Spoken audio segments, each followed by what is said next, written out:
What's happening, everybody? It's Donnie B.GotDaBeats. We're here live with my brother Nicholas Baker on 2 Flu West. But today we got the special edition called the 2 Flu Sports Review.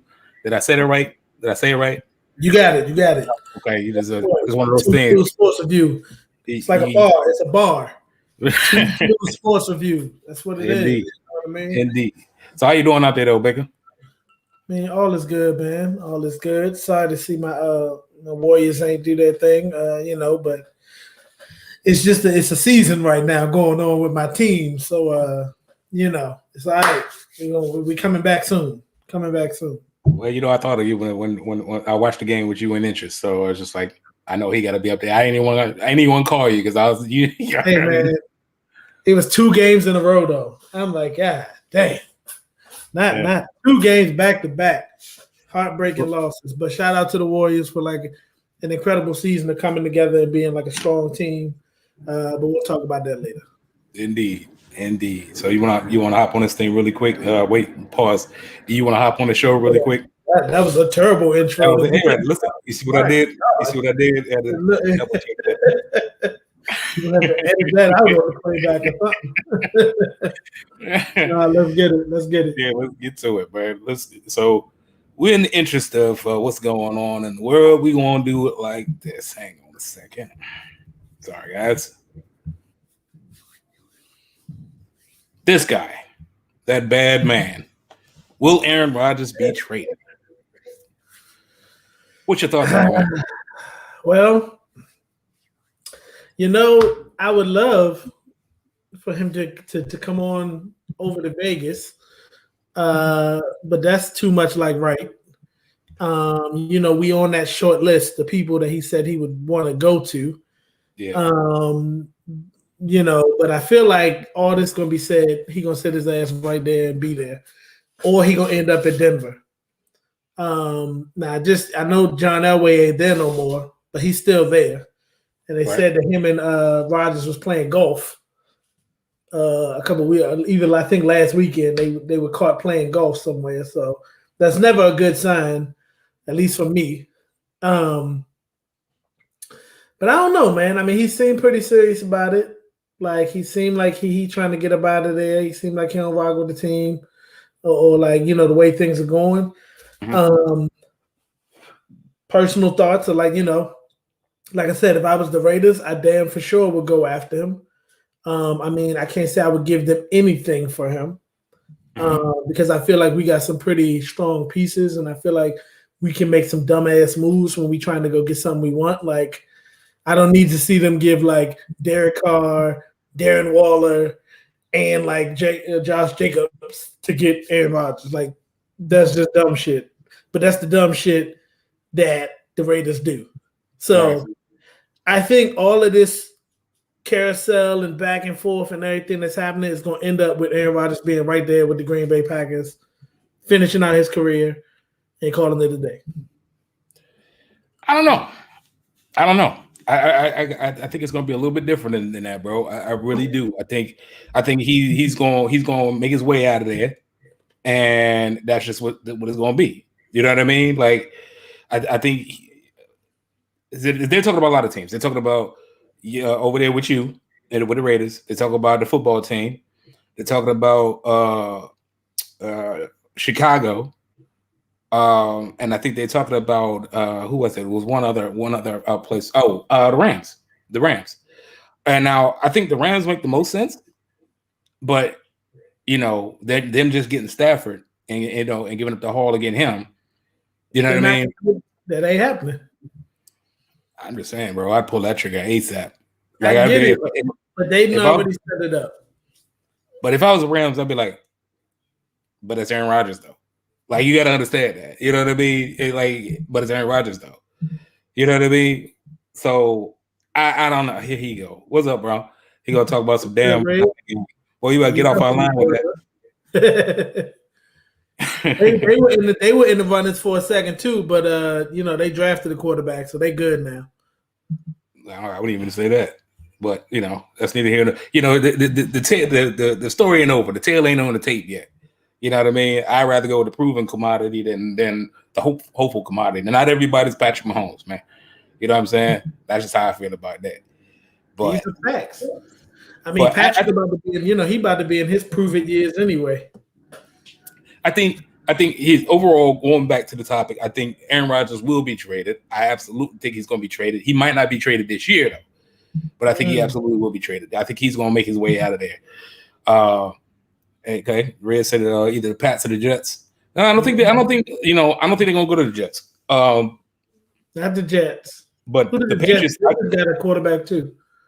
Oh no, they got what's his name? The rookie.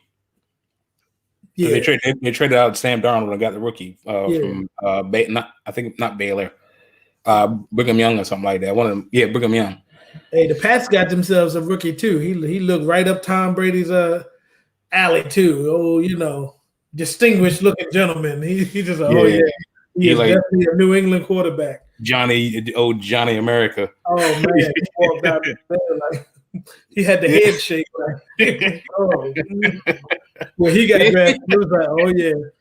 I wish I had that video because he was walking out there shorts. He was talk shows on the what too. I was okay. Thanks, Rez. He said Zach Wilson. That's his name. You're right. For Pats. For the Jets.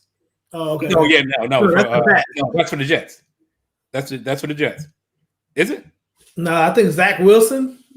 Yeah, I'm pretty sure he went to the Jets. Man, we about to find the other dude that fell all the way down.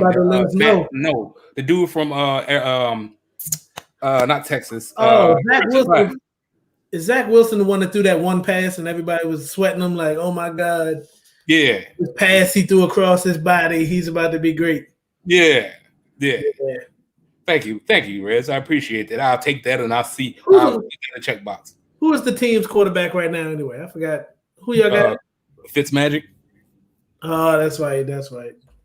Yeah, they're gonna give him some speed. They ain't gonna get Rodgers. But I tell you what, they still talking that Deshaun Watson talk. So that'd be a better. That happened before the Rodgers thing, yeah, for sure. Yeah. Well, Rodgers said he won't get back on Jeopardy, which was the weirdest damn thing I ever seen in my entire life. Yeah, he might retire and become the host of Jeopardy. Yeah, well, he was talking about it. He said that he wanted it, but you ain't 100,000, so he ain't heard that from me. Yeah, I don't think he should be that. He ain't no Alex Trebek. I'm like, I don't know who can do it, but we'll see. I'm gonna tell you what, and I mean not to get away from the sports topic, but it's been real confusing watching Jeopardy with all these different people on there, man. Real live. They had one dude in there sounding exactly like Alex Trebek, and then they put the picture. I thought it was a rerun, and they put a picture on him. It was so weirdo. I was just like, okay, I don't understand what's happening, but that's neither here nor there. See, Rez, he's really about that football team. Football team. Thank you. Football team is gonna be nice this year. We're just gonna leave that alone. I mean, I think Fitz makes him a playoff team too. I don't know if it's instant. He might be more of a slow grind, but I think he gonna do the right thing. I think it's all the peripheral pieces with the football team. The peripheral pieces, like they built up a very, very solid squad. One more solid than I've seen in probably since everybody clowned the Skins for getting Bruce Smith and Deion Sanders and you can't buy a championship team, but that's what everybody's doing now. You know what I mean? But that's neither here nor there. But going back to the topic, man. Aaron Rodgers, that's my thing. Will get traded. I said he won't get traded. He'll be a cheesehead this season and next. and then probably retire and host Jeopardy. Okay. You see, he kind of got that stance. He got that "I'm about to retire" stance on him. Look how he's standing there. He kind of got the if he take his helmet off, he looked like he could grab a cane real quick. You know what I'm saying? He only got a good the style of play that he plays. I feel like he only got probably another good like 2-3 seasons left. And I agree with you if it's in a cold climate. If it's like in LA or something like that, or Vegas, he got another 4 years on him here, flat out. That's I'm not against it. Let him come to Vegas. Put him in hell no. Yeah, he ain't going no goddamn Carolina, boy. He be down there eating pulled pork. Fucking face will fall off. He won't know what to do down there. Yes, he would. He'd be punching on a what? Who the football player that was like 400 pounds that was a quarterback? You know what I'm talking about? I can't remember. Russell. Him too. You know, it was another dude who's he's big, like real big, and but slinging the football. I can't remember what his name is, but yeah, he picked up that Carolina weight ASAP. Get him out of there. Next topic: will Trevor Lawrence live up to the hype?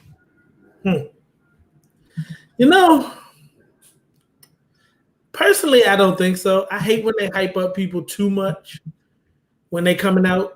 And it's like I mean, he's all in the hype. I mean, he getting the private jets to come. He ain't coming to the draft. He at home chilling, eating, tuna tartare, and like he getting married the next weekend. He his hair flowing. He think he Jimmy Unitas already, Johnny Unitas. Look, I'm mixing up people. He think he Johnny Unitas already. I feel like he gonna have a fur coat on. Like I just feel like he's so into it that you know how people get when they think they hyping him up too much. It's gonna be one of them defenses that come after that ass and tear him up. Oh yeah, that's all you, bro. He said y'all, but he mean you because I ain't up there. Oh, you got it. Hey, Rez, get at me. There's plenty of it up here, man. Whatever you need, man, I got you. We'll get you squared away. But yeah, I think they're gonna tear his ass up. Like, to be honest with you, like he don't have to cut his hair. Like they gonna be grabbing for them locks. They gonna tear his ass up. Oh no, man. I don't know. I think he gonna be a good player. I really do. I think he's gonna I think he'll come in and do what he say he gonna do. He one of them dudes look like he's tuned in. Like you said, like he already looks like he's already a starting QB for somebody daggone NFL team. You know what I mean? His composure. You never really see him look flustered, even when they was losing. You know what I mean? He just, yeah. You know what I mean? Like I call him Johnny Utah, like Point Break, like that. You know what I'm saying? Like that's straight Johnny Utah. Like that man is, he know how to ball, man. And that's that. I think he's gonna be good, man, for real. Now I agree with what Red's saying right there. I agree with that. He's gonna be like a Matt Ryan. He's not gonna be trash. I think you're not gonna hear about him in in 3 years. It's just gonna be like another solid quarterback. Matt Stafford, like just solid, like, but not like Mahomes. Like he's not gonna come in and like, oh, this dude is like amazing. Like I feel like he gonna get hit and get up and go like this. He gonna hold his mouth after he get hit and be like, oh shit. You just see him hit me, my teeth, and that's gonna be it. It's gonna be over. So I think he's gonna be I just think they're hyping him too much. You feel what I'm saying? Like number one, yes, I think he'll give you like decent quarterback skills. Will be a solid quarterback at the position. Like you know who he's gonna be like? He's gonna be like Derek Carr. He's gonna be solid. Derek Carr is solid. If you look at Derek's numbers, I think they're different players. I can't go. I understand why you say that, but I think they're different. They got different playing styles. Because I ain't know. Huh? They do. Yeah, that's what I'm saying. And I think that's my thing with him is that I think he reminds me more of somebody that's like a thinner Steve Young. And I think he, when he don't even have full grown man weight yet. Right. You know what I'm saying? So Right. when he get his full grown man weight, he gonna be down there. Like I think he gonna be all right, man. Like because people, it kind of remind me of Justin Hurt. How you say Herbert, whatever his name is. Justin, yeah. Yeah. You know what I mean? And it's like you look at him and be like, oh, cuz about to get folded as soon as he gonna go out there, you know. And Justin Herbert went out there. He looked like he gonna be commentating in 4 years. He look like a commentator now. Look at that face he made. He looked like a straight commentator. Him and Terry Bradshaw. He do. He look like he'll sit right next to Chris Collinsworth and just be telling the business. But I really think he's gonna ball. I do think he's gonna ball. But it's really going to boil down to the coach, because you know how it is. It's like, you know, any QB that comes in is only as good as the coach that they go to. You know what I'm saying? Because if Tom Brady would have went to like Hugh Jackson, I can't guarantee that, you know, Tom Brady would have been Tom Brady. You know what I mean? True. And not the same thing wrong with Hugh Jackson, but he ain't Bill Belichick. Hugh Jackson's some trash when it comes to being a head coach. I put it out there. He had the Raiders hooping when they needed to be hooping, bro. Shit. What? With Jason Campbell, bro? Oh God. Please. Did he not do it? Okay. Let me tell you something. Hugh Jackson is some trash as a head coach. Yeah, I believe that. Hugh Jackson is some trash as a head coach. He's definitely a good piece on a team. But when it comes to being a head coach, he looked like he'd just be lost. He'd be like, I don't know, shit, what do you want to do? He's that guy. Yeah. Hugh, what should we do? Pick a play. I don't know. Shit, I was there. I seen it. I lived it. No, damn Hugh Jackson. Well, I say like that's a personal battle right there. No, I don't, and I get it, and I understand. That's why I'm trying to step back from it.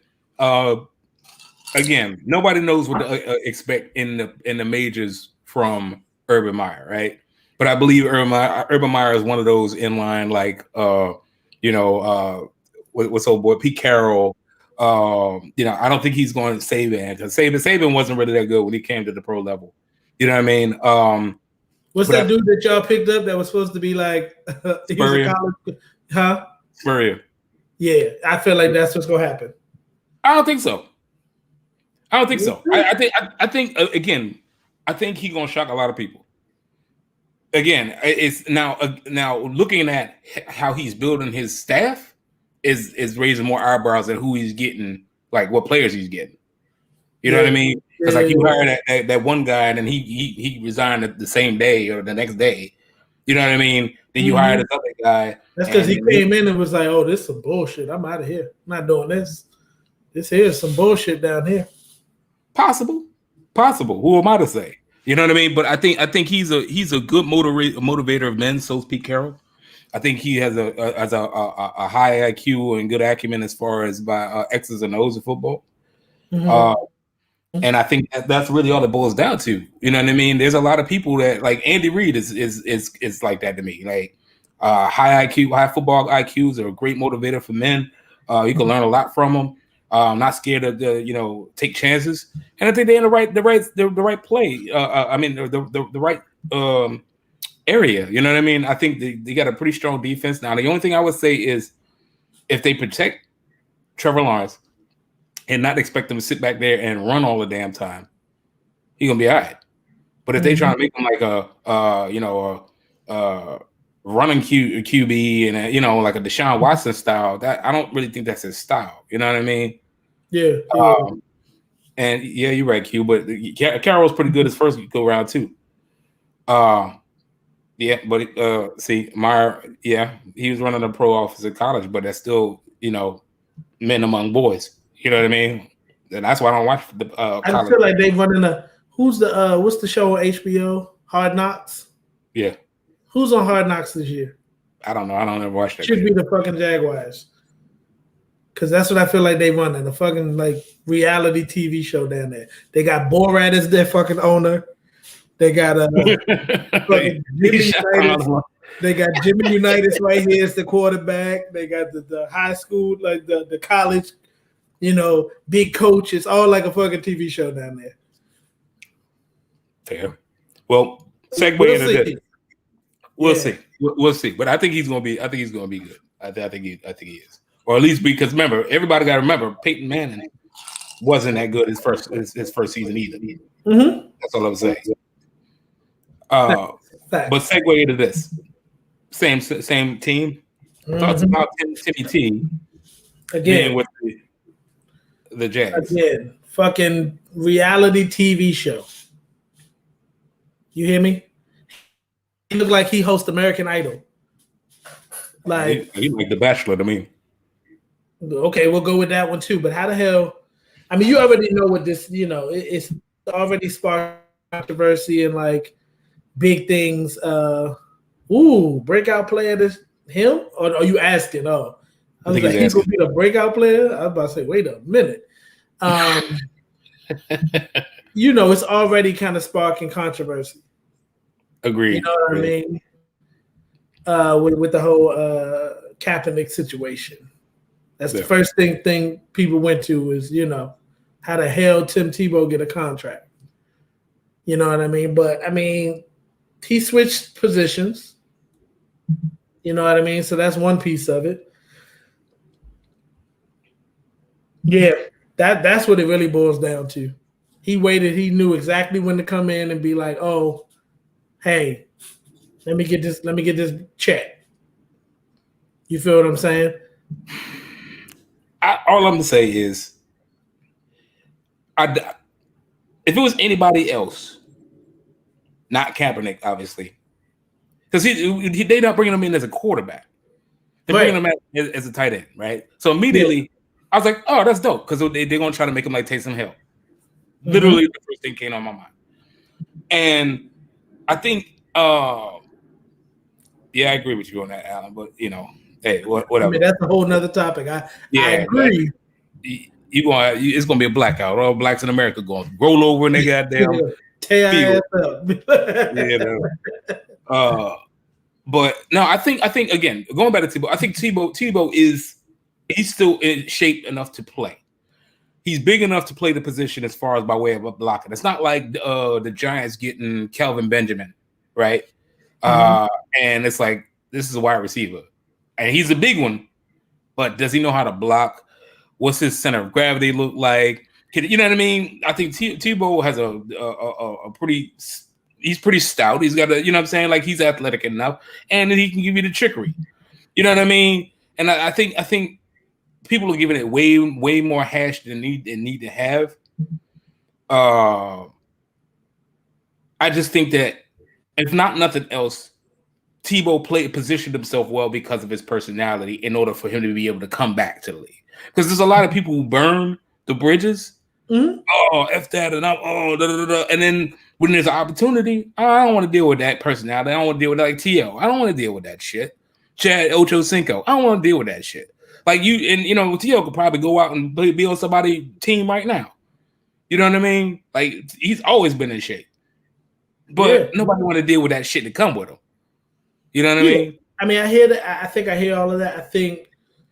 I mean, it comes down to a couple things. I think what Red's saying about Cap, I agree. Like, I don't think Cap was like an amazing, like, talent. Like, I think he had talent. But I think what's raised up, or the thoughts that's raised up, is Tebow wasn't a fucking tight end. Like, he was a quarterback, right? So this 33-year-old man can come back after how long he been out? 5 years? 6, 7? Like, as a 33-year-old man to come back and play a position that you never played and you get a contract? Like, it's hard for me to believe there's not another tight end out there that Jaguars could have picked up. But not all of them tight ends can do what he can do. Is by way of being a QB. But what can he do? We don't know what he can do. No, I mean, that's understandable. I mean, I'm not in his head. But what's the one thing that they say about the QB? The QB knows every position on the field and on the offense, right? So you have to have that acumen. Not all other positions can say the same. Wide receivers can't always say, "I know what a running back's supposed to be," or the offensive lineman be like, "Well, the Z receiver is supposed to do an in route and then an out or out and up or whatever." You know what I mean? Yeah. All they know is, this is the play. This is what I'm supposed to do. What they're calling. So automatically, you get somebody that's a quarterback that understands the X's and O's and where everybody's supposed to be on the field. So he obviously knows, okay, well, This is what the tight end is supposed to do. Okay, yeah, I can do that. So that's A. B, like you said, now it all boils down to, is he athletic and strong and have enough conditioning to be able to get in the trenches and block and do the stuff that's necessary. Hell, like I said, to go to the football team, Logan Thomas had a breakout year last year.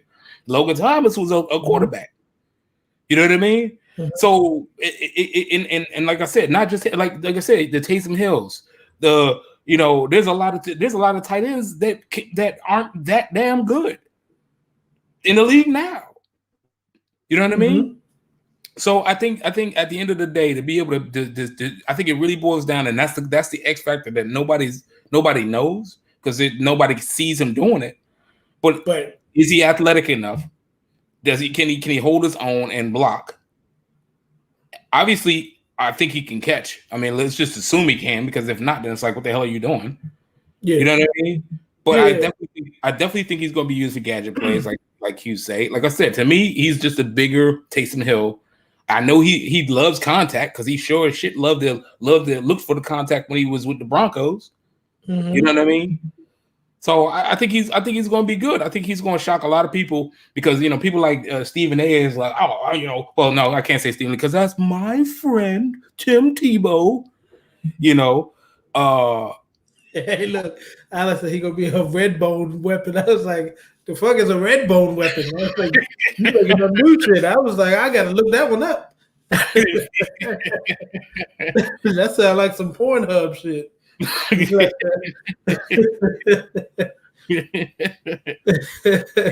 I think he's gonna be all right. I really do. I think he's gonna be fine, and he's gonna be somebody to watch.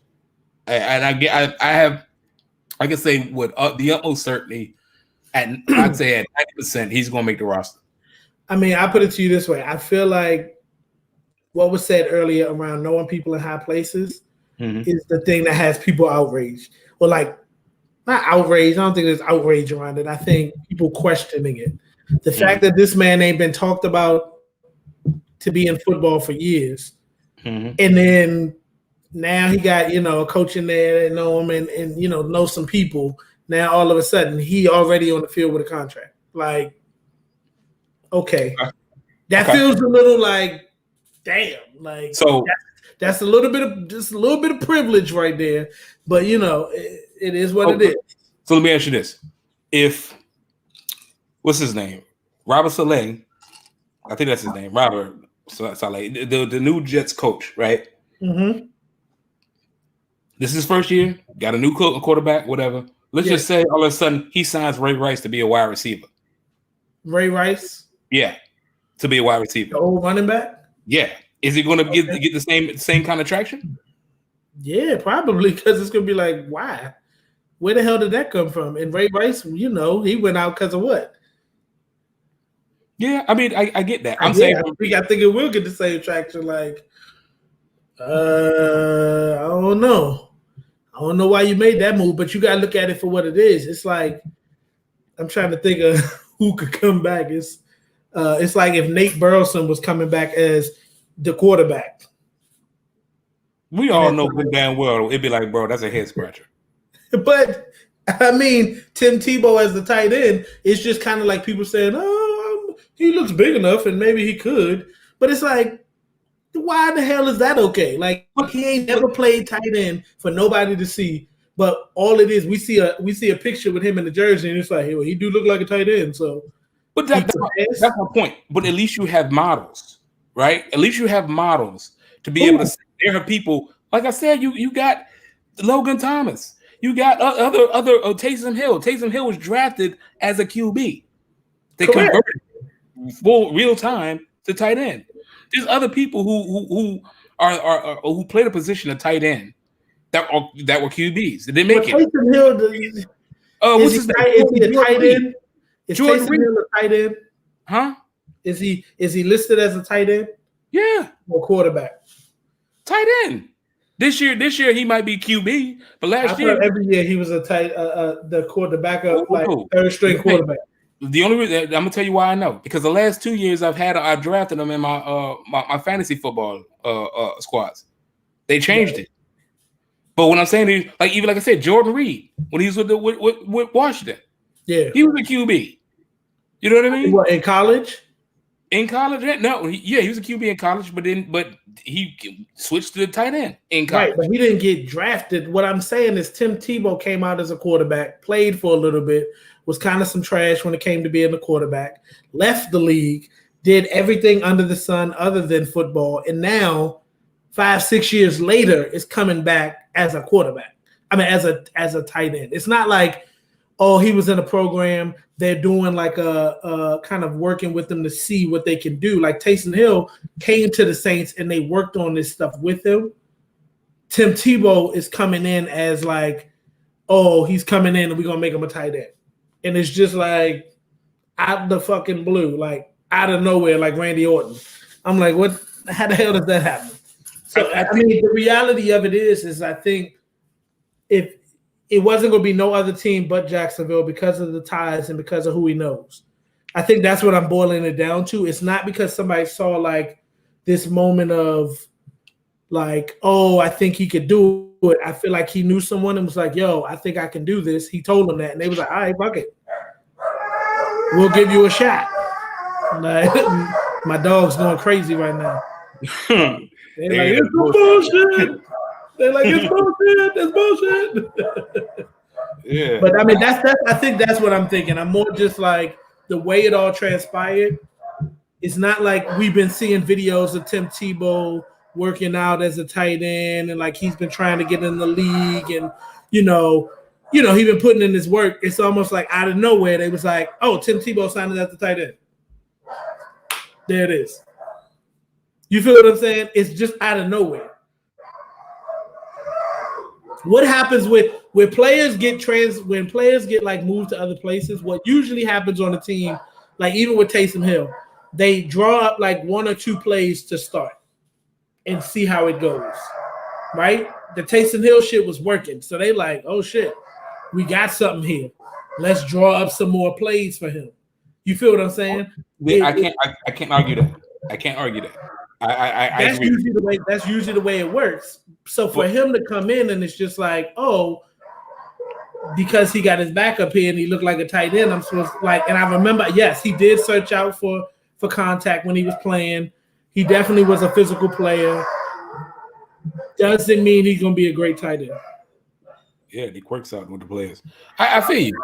Like I said, I think people are looking like people really got to kind of look in the mirror when they say shit like this, right? It's because it's like that's like me saying I go to work and I'm doing what I do. I can't go to another job and then do a different position because this is all we know you to do. No, I feel that, but here's the thing: if I'm the president of a certain job and you ain't got no experience in it, right?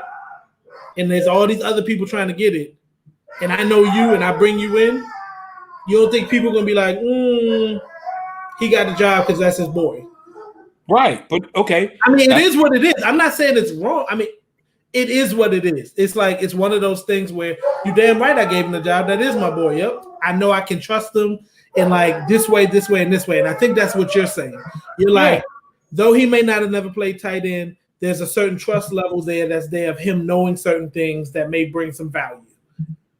But I feel like that's what I'm saying. I feel like he just knew the people, and it is what it is. I think he brings something more to the table than just that. I get that. I agree with you. I like I said, Tim, you gonna make me look like a fucking fool. Hopefully you come through and show him because I think he got it. I'm not saying he gonna come out here and be like, Virgil Green or nothing like that. Or down, what's the old boy that was in with San Diego all them years? I can't even remember. Huh? Antonio Gates. Yeah, I'm not saying he's gonna be Antonio Gates or Mercedes Lewis or whatever. I'm just saying from the perspective of I think he can play the position. It's not like a tight end position is not. Now if they say H back, I'd be like, but you know what I mean? Yeah, but, you know what I mean? It's just different. Like when people say the positions, I think the responsibilities that come with the position. Right. They have to do the same thing with NBA. It's like, oh, okay. Well, that's a 2 guard. Okay, what's his responsibilities? Okay, yeah, I can see him doing that. You know what I mean? And so with Tebow, I see the same thing. It's just like Boucher and Flacco. This guy. And I'd say, like I said, I hear you. I just think that Tebow has a little bit more to offer than just to be like, oh, okay, I'm bringing them in for moral support. You know what I mean? Yeah, we'll see. We'll see. Look at his stat line. We'll bring this back up later after the football season or mid-season. Yeah. We'll look at his stat line and see what it say. Yeah. Yeah, for sure. So this guy. J. Cole. We are not tripping, ladies and gentlemen. This is J. Cole, the rapper, who just released an album on a Rwanda basketball team. Oh, it is a fire album. Yes. Oh, man. What's your thoughts, brother? I'm going to let you go walk with that. It's another one of those moments where I guess, if you can live it out and make it happen. If you can live it up and make it happen, like, why not? At the end of the day. Hold up. Q, you ain't just sit there and say you happy for him playing the. Listen, he's a rapper. You ain't never seen him. You seen him on like the NBA All-Star Weekend, shooting around with the people in the All-Star. You ain't him playing. Come on now. We ain't about to do this and be like, okay. For J. Cole, he playing on. Hey, I'm happy for him, but you can't be happy for Tim Tebow. You know what I'm saying? We not about to do that now. Hey, did you see when J. Cole went up? There's a video of him going up for a dunk and then he fall on his face. Oh no! God, he hit the floor like them old Dwayne Wade commercials. Wade used to be on the ground all the time. Man, he wasn't playing with nobody. He was just practicing. He hit the floor. I was like, oh man, this might not be a good move. Yeah, exactly. Okay, look. You said, yeah, he is. If Damon AI can rap, okay. I'm not mad at that. Okay. I'm not mad at that. I mean, Master P still hold the crown because he was in the league. Like he got into the league. But J. Cole, live it up, man. Do what you do. I'm not mad at you. I mean, you got, I saw one game, he scored 3 points. So you gotta work on that average, but it is what it is, man. But, I'm here to say though. But Wanda, but look, AI rapping, Dame Dollar rapping. That's kind of not in the same thing though.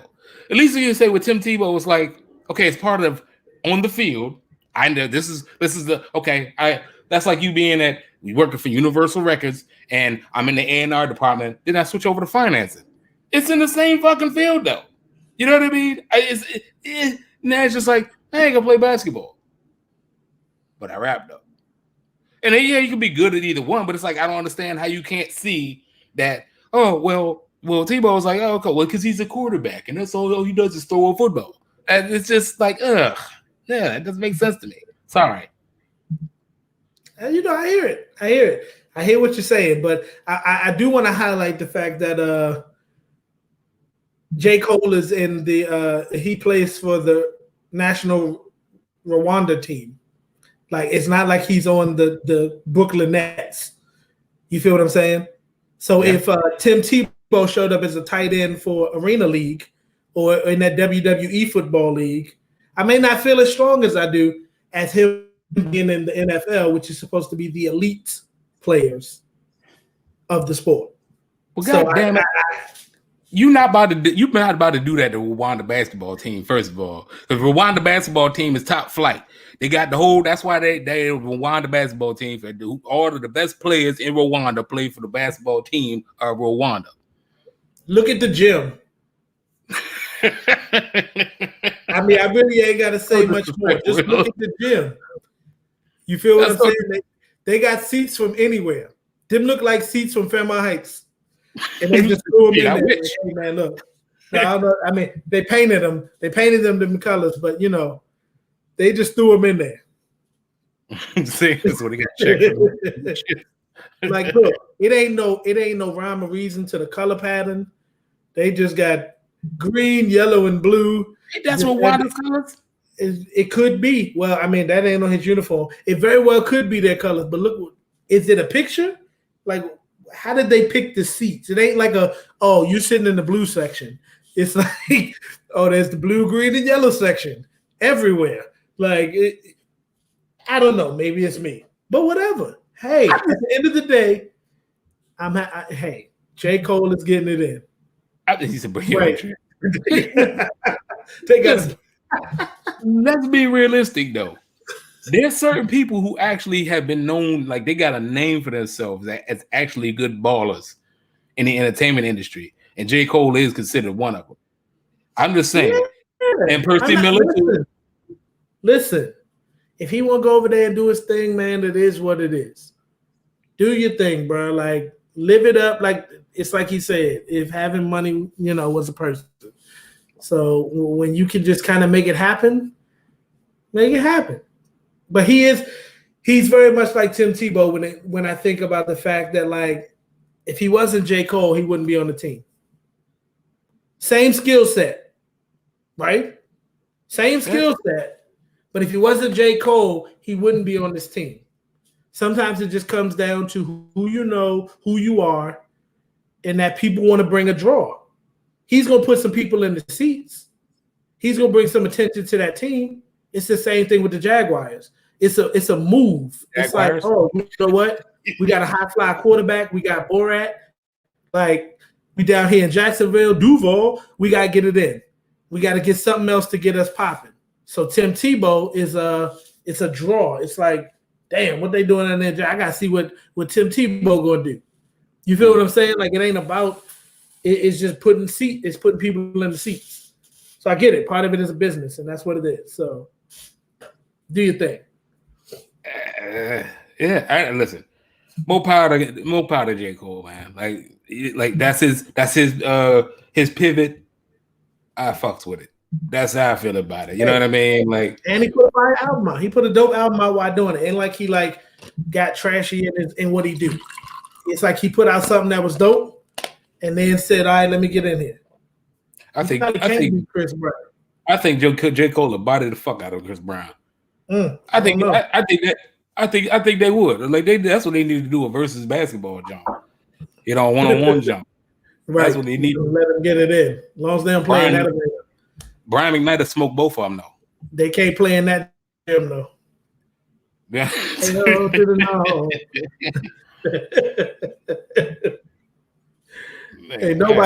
Nobody in them seats look like they're comfortable.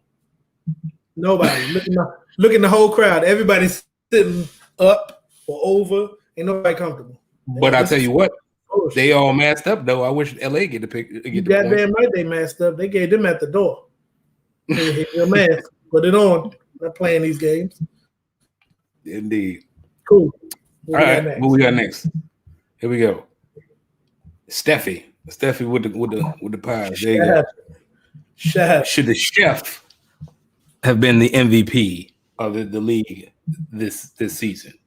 Ooh, this is a hell of a question, man. Hell of a question. Because I saw that Dame Dollar put up some information like the other day talking about like it's no way Steph can be the MVP, and then he started talking about him and how he was killing it last year. And people was like, nah, because his team was, lower in the rankings. They be low key hating sometimes. It is what it is. He from Oakland. He low key be hating sometimes. He should. But he don't get none of the respect he deserves. I hear that. I agree. I think dope player, like definitely like has held Portland down for years. But the reality is Steph, I think Steph already gets his flowers for changing the game. Like, so I'm not going to use that argument as for him being the MVP this year, right?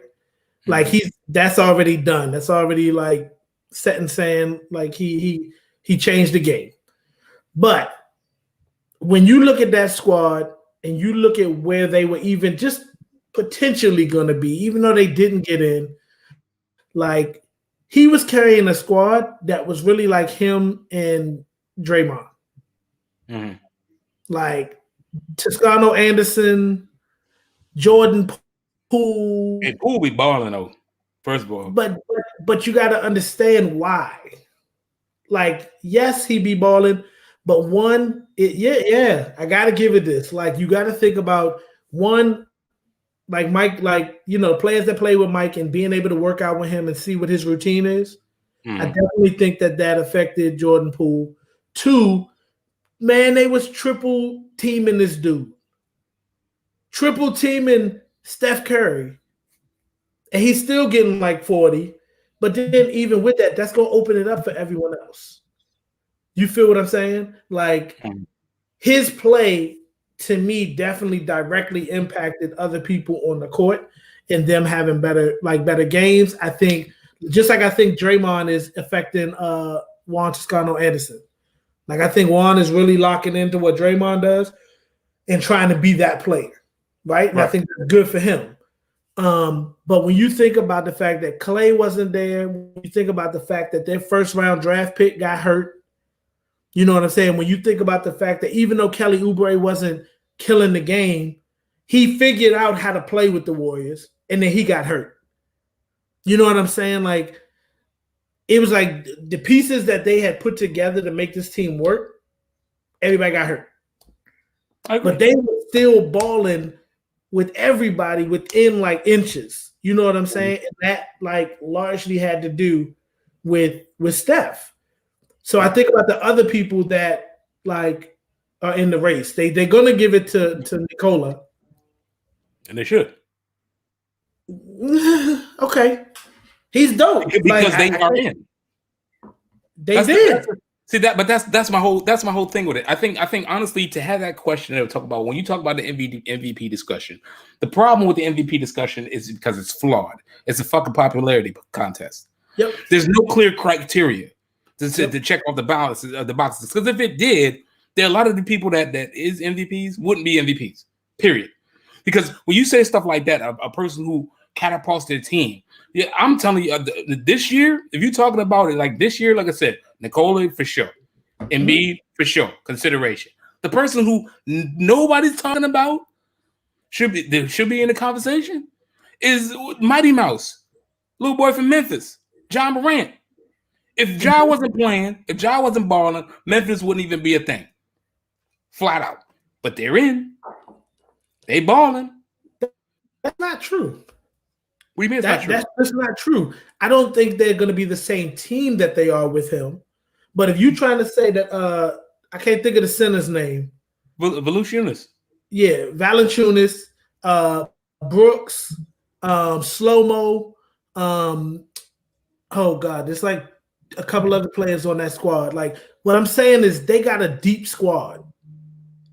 Like, they have a deep squad. Yes, he is an important piece. Yes, Ja is the centerpiece, right? But their squad is strong. No, I agree. The Warriors didn't have a strong team, but they were playing like that. You feel what I'm saying? Yeah. So when you could take players that aren't like supposed to be doing what they're doing, like they changed up even just the lineup. Like Eric Pascal was killing when Steph got hurt. Pascal was, yeah. But he wasn't even in the rotation because he didn't fit the way that Kerr designed the kind of the way that they were running plays around Steph. So he wasn't even playing. You feel what I'm saying? So like when you take a team and you design everything around this one player who can draw 3 people to him at a time, who else is doing that? Like people getting double teamed, maybe, yes. But like when I think of Denver, they had Jamal Murray. And like we're gonna see what it is because Jamal Murray hurt now. And you see what happened when they played Portland. They got that ass busting game. But what they don't understand is that Portland is a very fucking deep team. I agree. But what I'm saying to you is that when it boils down to it, when you take Jamal Murray out of the game, like Nikola he's going to attract attention, right? he can run the team, but when it comes down to it, like he got solid pieces around him. Like he just got solid pieces around him, and as long as I don't remember. Go ahead. Go ahead.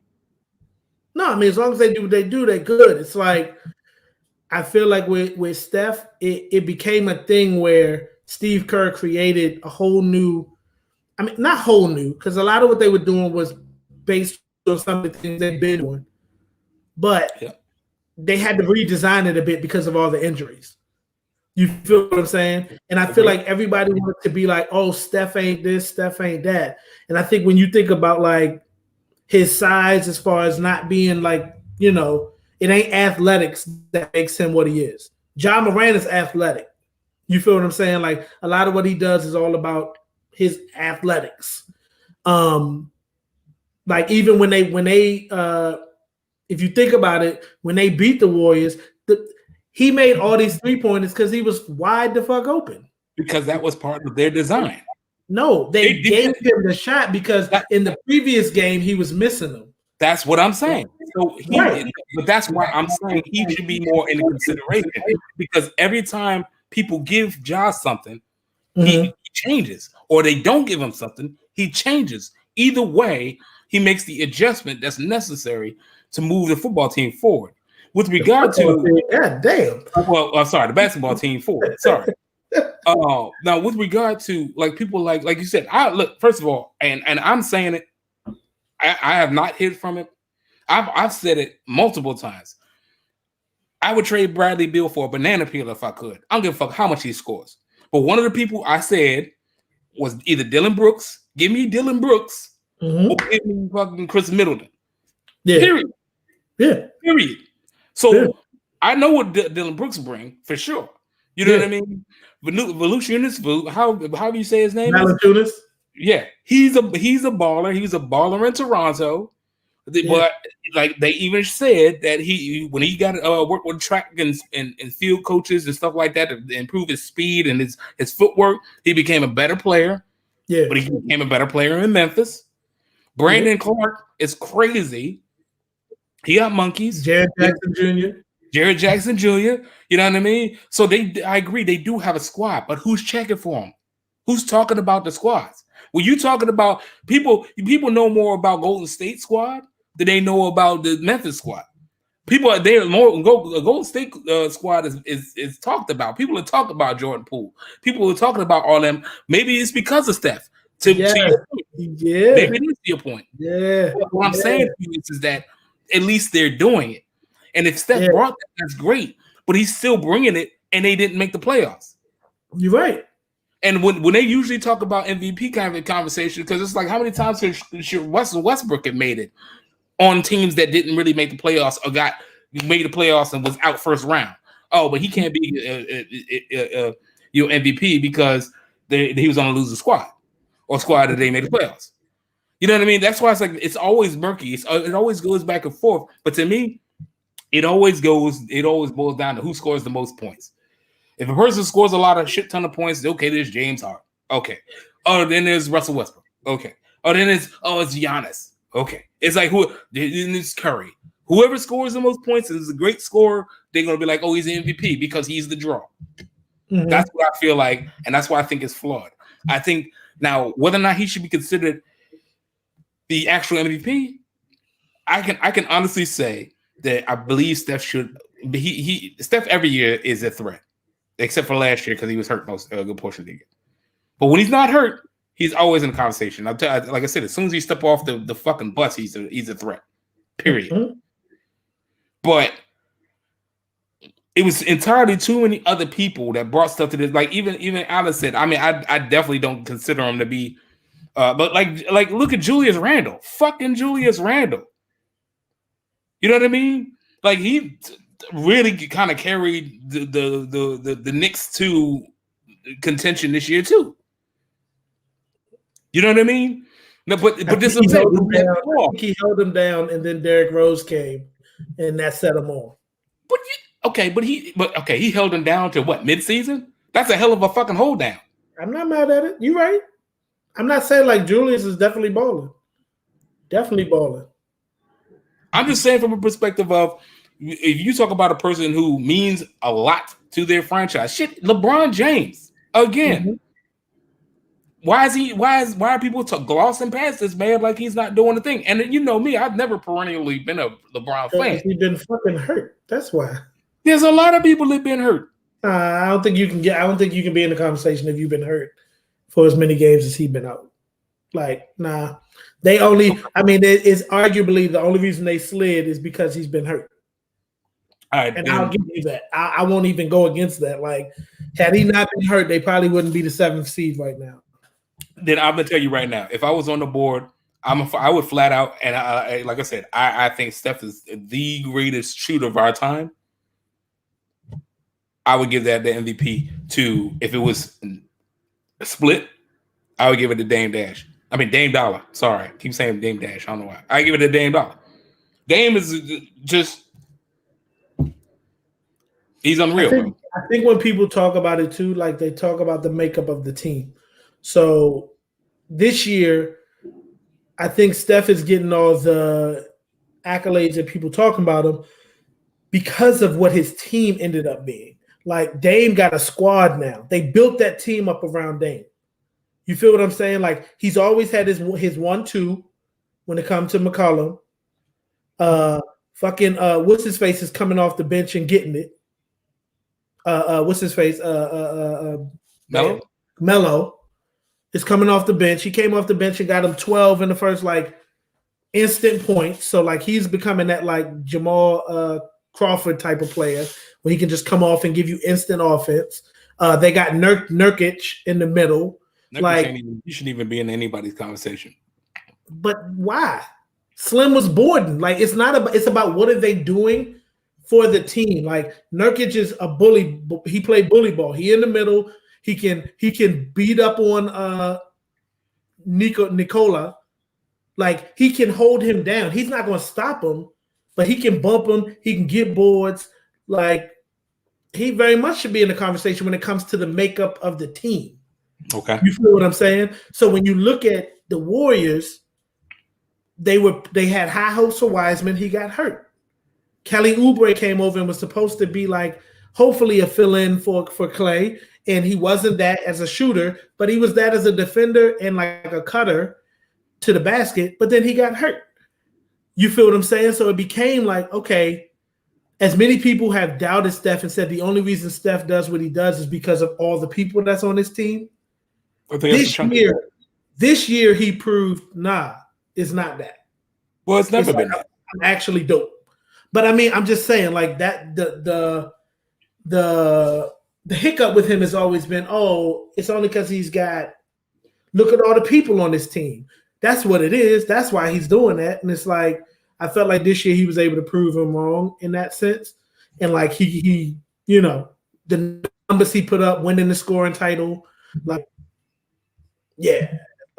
think he definitely was in the I agree with you, Q. Kelly, he found a way to fit, but he's probably not a long-term fit. He could be coming off the bench. He could run the second squad, kind of oh my God, what's my man name that used to be there?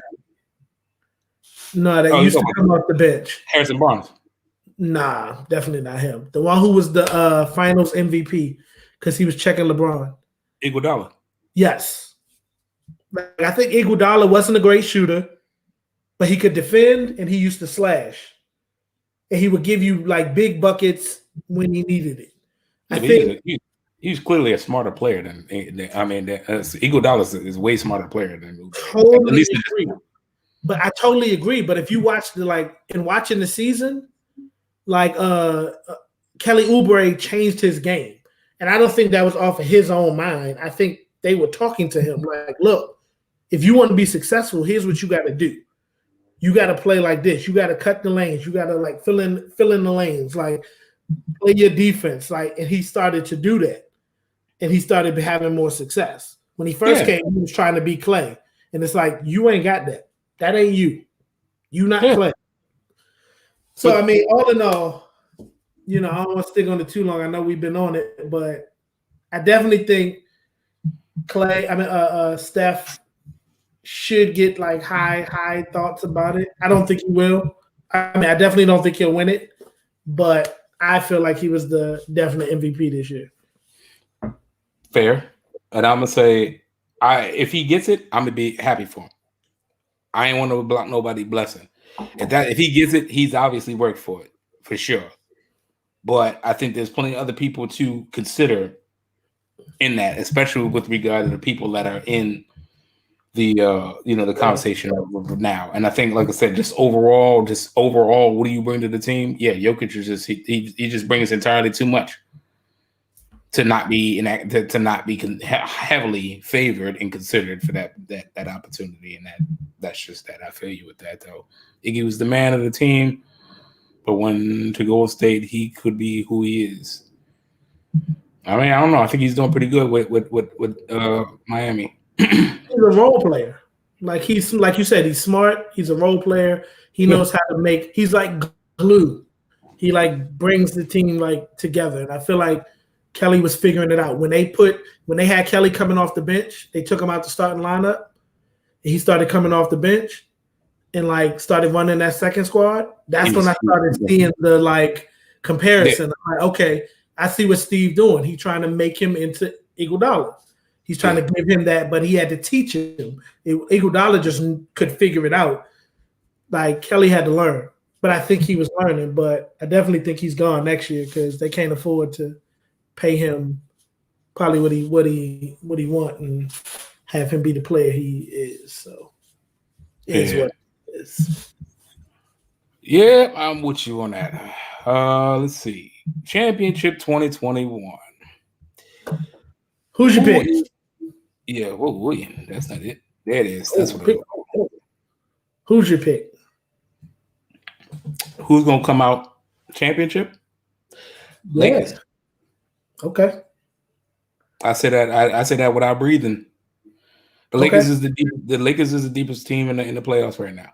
Negative, but good thought. Oh, who else is deeper than them? The Suns, who beat that ass today. That's great. That means nothing. I know. That means nothing. Like one game means nothing. But when it boils down to it, I think Portland is deeper. I think Utah is deeper. I think I mean the Nets just have the star power. I think Milwaukee has a better built team this year. Like I think it's some like this playoffs, as I'm looking at the brackets, is like probably one of the better playoffs I've seen in a while. I agree with that. I can't look at any of these brackets and see one where I'm like, oh, they're gonna smash them.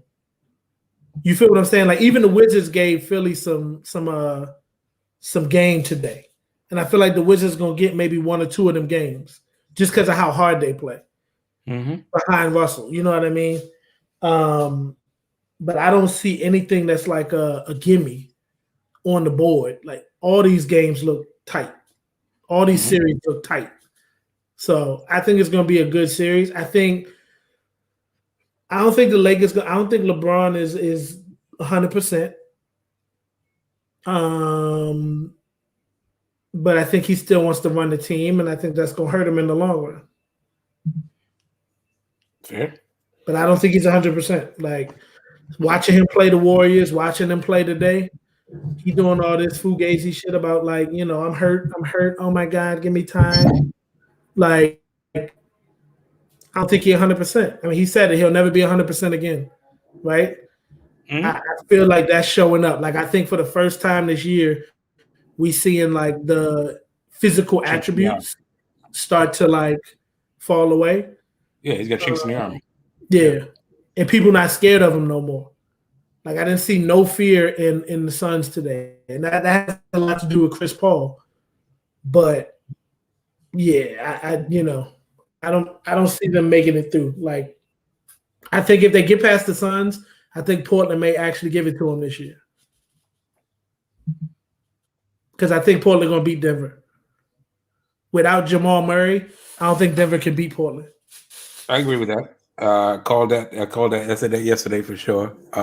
So I think Portland's gonna beat the Nuggets. I think the Mavs is going to beat the Clippers, and I believe the Grizzlies is going to upset the Jazz. But I think realistically, I think the Lakers, like I said, to me, again, it's easy to say, and which is totally understandable. People, I look at LeBron like how everybody looked at Kobe. Everybody want to see him. Oh, they look for reasons as to why. But I think the thing that makes LeBron is that he defies whatever everybody say, and he shows up when he needs to show up. And it's by that. That's why I look at certain people. Like I said, people like John Morant. It's like, oh, okay, you want to say I can't do that? Then watch me do this. And then they go out and they do it. You know what I mean? And so it's like, okay, Luka, same thing. It's just like, oh, okay.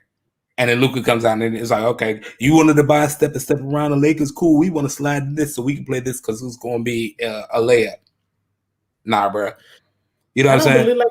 I feel like with LeBron, what year has LeBron won the title when they weren't supposed to win it? When has he ever done that? I think every year he went to the finals. He was supposed to be there. Like, it wasn't like the year started and people was like, oh, whatever team he's on is the underdogs to get to. Like, even in that series with the Suns, they're number 7, but they said it today. The Suns are the underdogs. Right. They're not like but like you said, even you said with a straight face. Okay, but the Suns gonna give it to him. So what you saying? You're saying I said the Suns gave it to him today. I think they have a deeper team.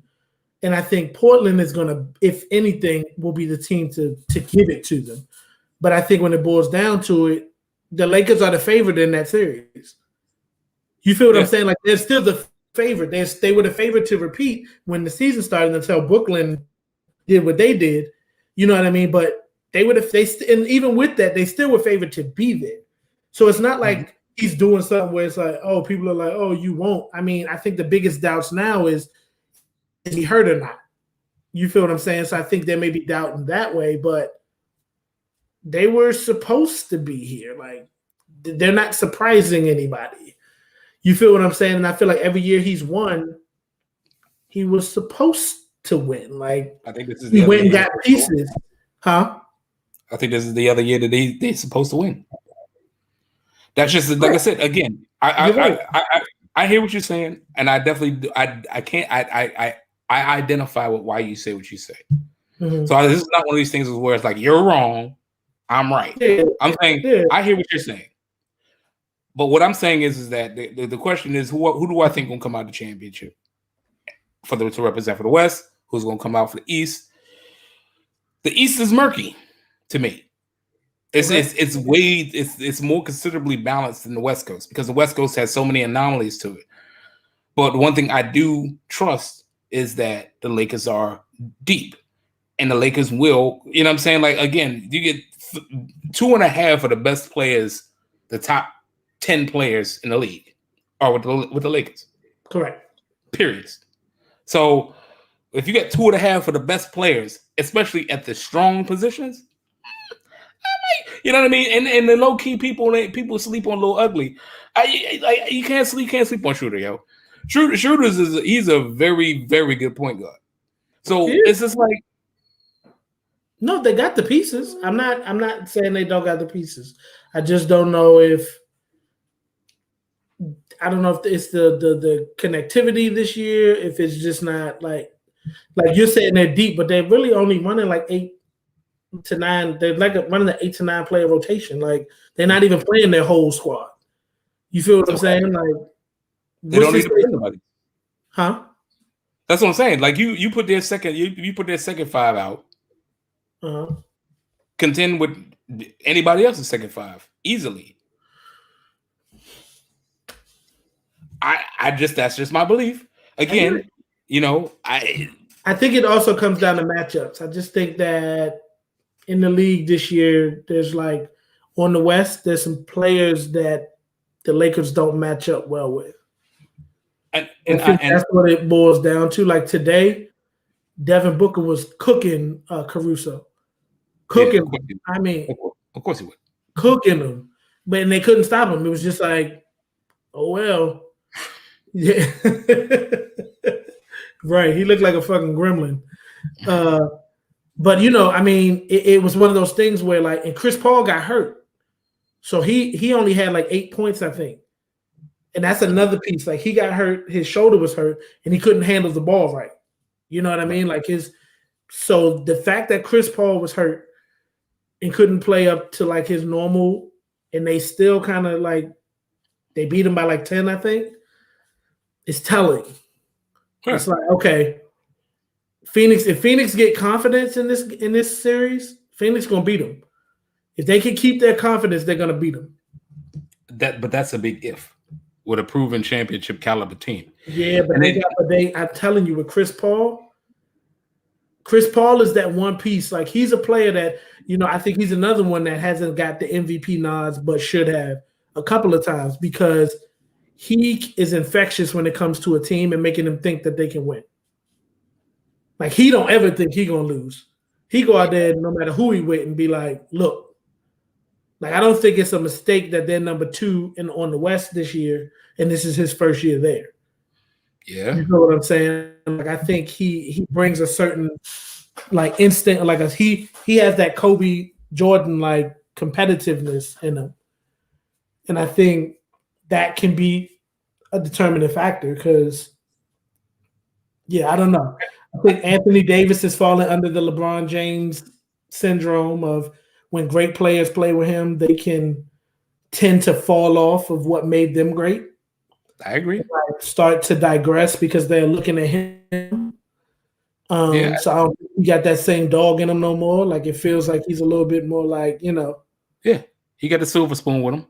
Yeah. I definitely agree. I definitely feel that. That's something I don't like about how he carrying things this year. I totally agree. With that switch. They set it on the joint today. They playing with that thought of we can turn it on whenever we need to. And that's why it's the bullshit because the Greek era over. He should have left. I never thought it was a Greek era anyway, but I hear you. He should have left Milwaukee. That's a whole different. Yeah, we're going to come back into that one. Here's the thing with AD. I think he's the piece. He's the piece, and I think he you know what I'm saying. I think he donned the diva cape last year. Yeah, and I was trying not to look at it and see it. Yeah, but it's like it's no matter what you breathing him wrong. Oh, I'm hurt. He don't play mad. He don't play mad at all. Like, and then when he plays mad like the last game. Let's say the game 7 or the game 6, and it's like, bro, like you didn't earn it if you do it that way. You know what I mean? And so that's the one thing I kind of lost respect with him for is that. No, go ahead. No, go ahead. And he tried to talk that shit after the Warriors game, like talking about, you poked the bear. Talking about Jordan Poole, you don't want to poke the bear. Shut the fuck up. Y'all won by 3 points on a throw-up shot. Like, you know what I'm saying? Like, don't make it seem like all of a sudden, like, the Warriors lost that game. Yeah, and LeBron gave them 3 points. It wasn't like AD did it anyway. Right, but the Warriors lost the game. I agree with that. They turned the ball over in the third quarter like fucking 10, 11 times. Like, they lost the game, and it wasn't surprising. They got a bunch of young players trying to learn how to win. It looks familiar. It looks like the Warriors when they were learning how to win. You feel what I'm saying? So for him to be like, don't poke the duck, it's like, shut up. Yeah. Shut up. Be like, give them their credit and be like, we ended up on top. Like, it is what it is. You know what I'm saying? No, and I agree. And like I said, I mean, look, first of all, in the universe, we're putting it into the ether. First of all, I'm a Washington Wizards fan, period. First, more so than anything else. Let's get that clear. Yep. And when I'm talking about the Lakers, it's like, okay, look, I that's grown to be my second team, obviously, because I'm in LA. Yep. Obviously, my lady, she's a Lakers fan. So I watch them games more so than any damn thing. I've grown accustomed to them. I've seen what they try to do. I'm not like Frank Vogel leaves a lot to be desired as a head coach. Yep. That's just how I feel about that. So he a lot of that shit is on him as far as I'm concerned. But whatever. AD he's the biggest letdown the whole time. Then Kyle Kuzma. It goes in that order for me because AD brought something to the team, and now he's with the team. He feels it's like it's his team or something. when it's like, bro, you're not working hard enough for it to be your team. Like you're not doing the stuff that legends are made of in order to make that your team. You know what I mean? It's still LeBron's team as far as I'm concerned. With regard to people like THT, THT is a baller. THT, you need to keep playing, yo. Like the bumps and bruises you're going through, you're only in year 2. By the time you get to year 4, you're gonna be crazy. Caruso's a dog. Schroeder's a dog. I love Montrezl Harrell. He's a dog. Kuz, if Kuz, the dark haired Kuz, he's the one. When he started doing the shit, we get the platinum, the Cisco shit. It'd be like, okay, I don't know who this guy is. And I gotta say, shout out to Compton KCP. That's what I call him. Compton KCP is the business. The other Contavious Caldwell Pope, I don't know that guy. Compton KCP come through, he delivers. The check is in the mail. So this is what I'm saying. Like even what's the old boy that came from Milwaukee? Wes Matthews. I think he got diva status too. He started like, he ain't like when he was on other teams. He was the check was in the mail. But it's like he get out here and now he want to do all this extra. And I'm like, bro, consistency is what gives you the right to do that. Like, you know what I mean? And, so anyway, I'm saying all to say, boom, regardless of all of that I'm saying, that I still feel that the Lakers will come through. The Suns, understand why you said that about the Suns. CP3 definitely is a legend, future Hall of Famer. Devin Booker reminds me of Bradley Beal. That's it. A very strong comparison. They like brothers. I can't stand Bradley Beal. Not as a person. I don't know Bradley Beal. He might be actually pretty cool to hang out with. I'd love to hang out with him sometime. But I tell him about himself then too. I'm like, bro, play defense. It's called defense. You know what I mean? I don't think Devin Booker plays defense. I don't think Bradley Beal plays defense. That's my knock with them both. They both start playing, then cool. I like them. You know what I mean? Everybody else, Michael Bridges. I think Michael Bridges is the dog. He play. You know what I'm saying? Dre Ayton. He probably need about 5 more years for me to like him. 5. Killed it today. 5. Had that strong double today. That's great. So, you know what I'm saying? Like, that's great. So did Daniel Gafford. I feel you. And it's Daniel Gafford's second year. And he wasn't a number 1 draft pick. I'm just saying. All I say is that it's something about when you got a player on your team who can push and get the best out of everyone. And I feel like Chris Paul, it's just like, with Russell. Like, I think Russell gets more out of Beal right now. Like, I'm not saying Beal. I get what you think about Beal, but I definitely think Russell brought a different attitude to that team. You know what I'm saying? He brought MVP to that team. That's why when people give Ross Westbrook the MVP chance, I love it. Because I'm like, he deserves it. And I hope it rubs Bradley the wrong way so Bradley get his panties in a bunch and start actually playing some real basketball both ways. That's how I feel about it. I get it. All right, what we got next? All right. This guy, Kwame Brown and the Kwame Brown Rants. Hey, my man Kwame came out of nowhere and was like, fuck everybody. Here's the thing. Anytime you put on a button up to do a rant, that's about to get real serious. You know what I mean? Like he set himself up in a certain area. He got his like plaques and like he ain't got a bunch of plaques. He only got a few plaques back there, like a few pieces, but he like, I'm gonna sit here and I'm gonna get on these fools. You know what I'm saying? Like he done called Matt Barnes Becky with the good hair. Like now that was funny. That was funny. Hey. But okay. Yeah, come on with it. You're a Wizards fan, so I definitely want to hear your thoughts. I mean, I got more thoughts, but let's do this. Let's go back to that time. Let's do this because let's do this. Hold on.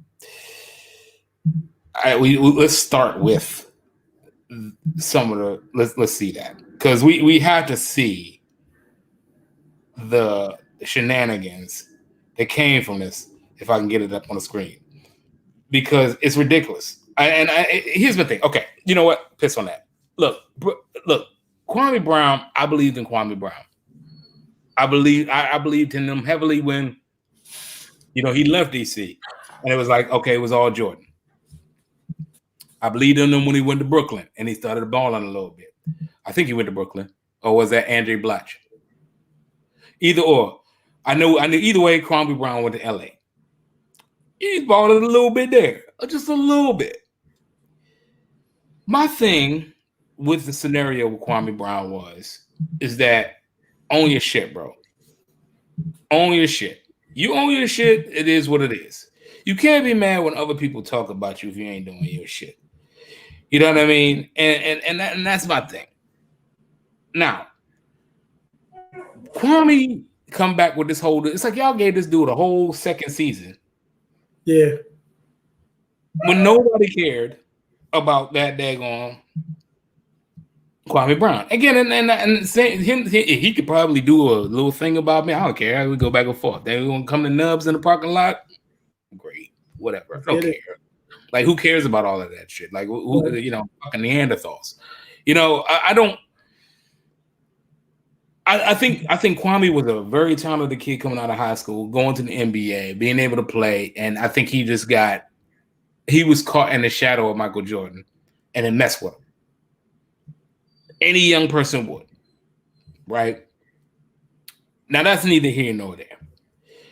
This whole extra shit, I like what he's doing with regard to the rants, because, like, again, the world giving them life. This is the era in which we doing it. You know what I mean? People want to call you out. That's great. Me personally, I wouldn't do it because I'd be like, who are you? I don't care. Okay, you're fucking Matt Barnes. You're fucking Matt Barnes. That's a joke in itself. Fuck out of here. You know what I mean? Like, zero respect. I don't care. Like, that's cool. He can see me in the parking lot too. I don't care. He can see me leaving the parking lot because I don't know why I'm gonna go out there with. I don't give a shit. But it's like, people feel what they feel. They're entitled to say what they want to say. As long as you're not disrespecting friends and family, that's the whole other thing. That's my thing, right? So I was like, cool. All the extra going above and beyond now, it's like now they didn't put the, like, with him and more people watching, more people talking about it, more people giving it fodder. It's just giving them more and more juice to bring him back to reality when it was like nobody cared to begin with. That's how I feel about it. Yeah, he's definitely got a second life, second win now, and he's doing it up for what he can. I can't blame him for that. It is what it is. Everybody, if you get a spark, run with it. You know what I mean? I think the TikTok dancers do it. If they get a dance that goes viral, they run with it. And they get everything they can get out of it. How much juice can you get for the squeeze? So I'm not mad at what he's doing there. I agree with you when it comes to owning your shit. I hear some people's points when it's like, I think Shannon Sharp said it, where he was just like, Kwame was a high school kid coming to the league, and Jordan's methods probably didn't translate as well as it would have to like a grown ass man. Yeah, you know what I'm saying? So I hear that, and I think I agree with that. I also think there's a certain type of person, because I think Kobe came into the league as a high school kid and had some of the same pressures. Jordan wasn't on that team, but Kobe was definitely in that shadow. People definitely was trying to like crown him the next Jordan, like right away. He went head to head with Jordan, either the first year or second year in the league. I think it was his first year, head to head. So it was there. The pressure was there, and I think Kobe handled it and did what he had to do. Again, on a better squad, so he had a little more success. You feel what I'm saying? But I think to act as if Jordan wasn't there, or if Jordan wasn't there, he would have been great, it's bullshit. Like, it just didn't happen. Like, again, it's like us talking about Trevor Lawrence showing up as the number one pick. Some people, Jamarcus Russell, number one pick, didn't show up. He sucked, right? It's the same thing. I think sometimes your game in the lower level doesn't translate to the league. And then you got people who, nobody was stunting for that end up becoming superstars. You feel what I'm saying? So I think he was just one of those cases where, I mean, I definitely think the mental part could have played a part in some of it, but you're only getting like a small percentage when it comes to that, because then you got traded and it didn't get better. Like you didn't go somewhere else and like turn into Julius Randle. You feel what I'm saying? Like Julius wasn't playing like that at LA, right? Well, he didn't get a chance to because he was playing under Luke Walton, who was trash. Cool, but that's my point. So you can say like, well, the reason Julius Randle didn't do this was because under the system and where he was. He went somewhere else. He got the opportunity. Look at what he's doing, right? That ain't Kwame's story. It ain't like, oh, when he got out of that system, look at what he did. It's kind of like, yeah, that's true. But it with Kobe. But Kwame went to multiple different teams, and it didn't really it didn't have that moment where it was like, oh, now we're seeing what we thought we would get. You feel what I'm saying? So it's almost like he's saying, I was broke from year one, and I wasn't ever going to be fixed. So that's saying a lot. And I think that's the piece about owning up to your shit. Is like, it's saying a lot to say in 1 year someone broke you down so bad that you never recovered. Like, and I think that's the thing, right? Because, you've known me for most of my adult life. There has been multiple times that if I allow people to break me, I'd be broke. Mm-hmm. Not saying that I'm not broke. You know what I mean? I think the biggest thing that I can say about it is that maybe Kwame didn't have the opportunity or have somebody to kind of guide him to show him what professional basketball is, or how to be a professional, right? There's a lot to be said about stuff like that, which I understand, because I mean, you got to think about it. He's playing with like freaking Gilbert Arenas. And first of all, before we talk shit about Gilbert Arenas, I love Gilbert Arenas. I think Gilbert Arenas is one of the greats of the Bullets. But we talk about Gangsta Gil, who decided I want to bring a gun to the jungle to compete with a dude who gives a shit, Javaris Crittenton. Who gives a shit about Javaris Crittenton? But you want to bring yourself down and match this fucking idiot, then great. You know what I'm saying? Mm-hmm.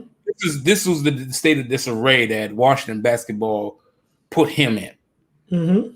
Jordan came in. Jordan was like, look, either I got time for you or I don't. Mm-hmm. You right now, you and that's whether you need to do what the fuck I say or don't do what I say.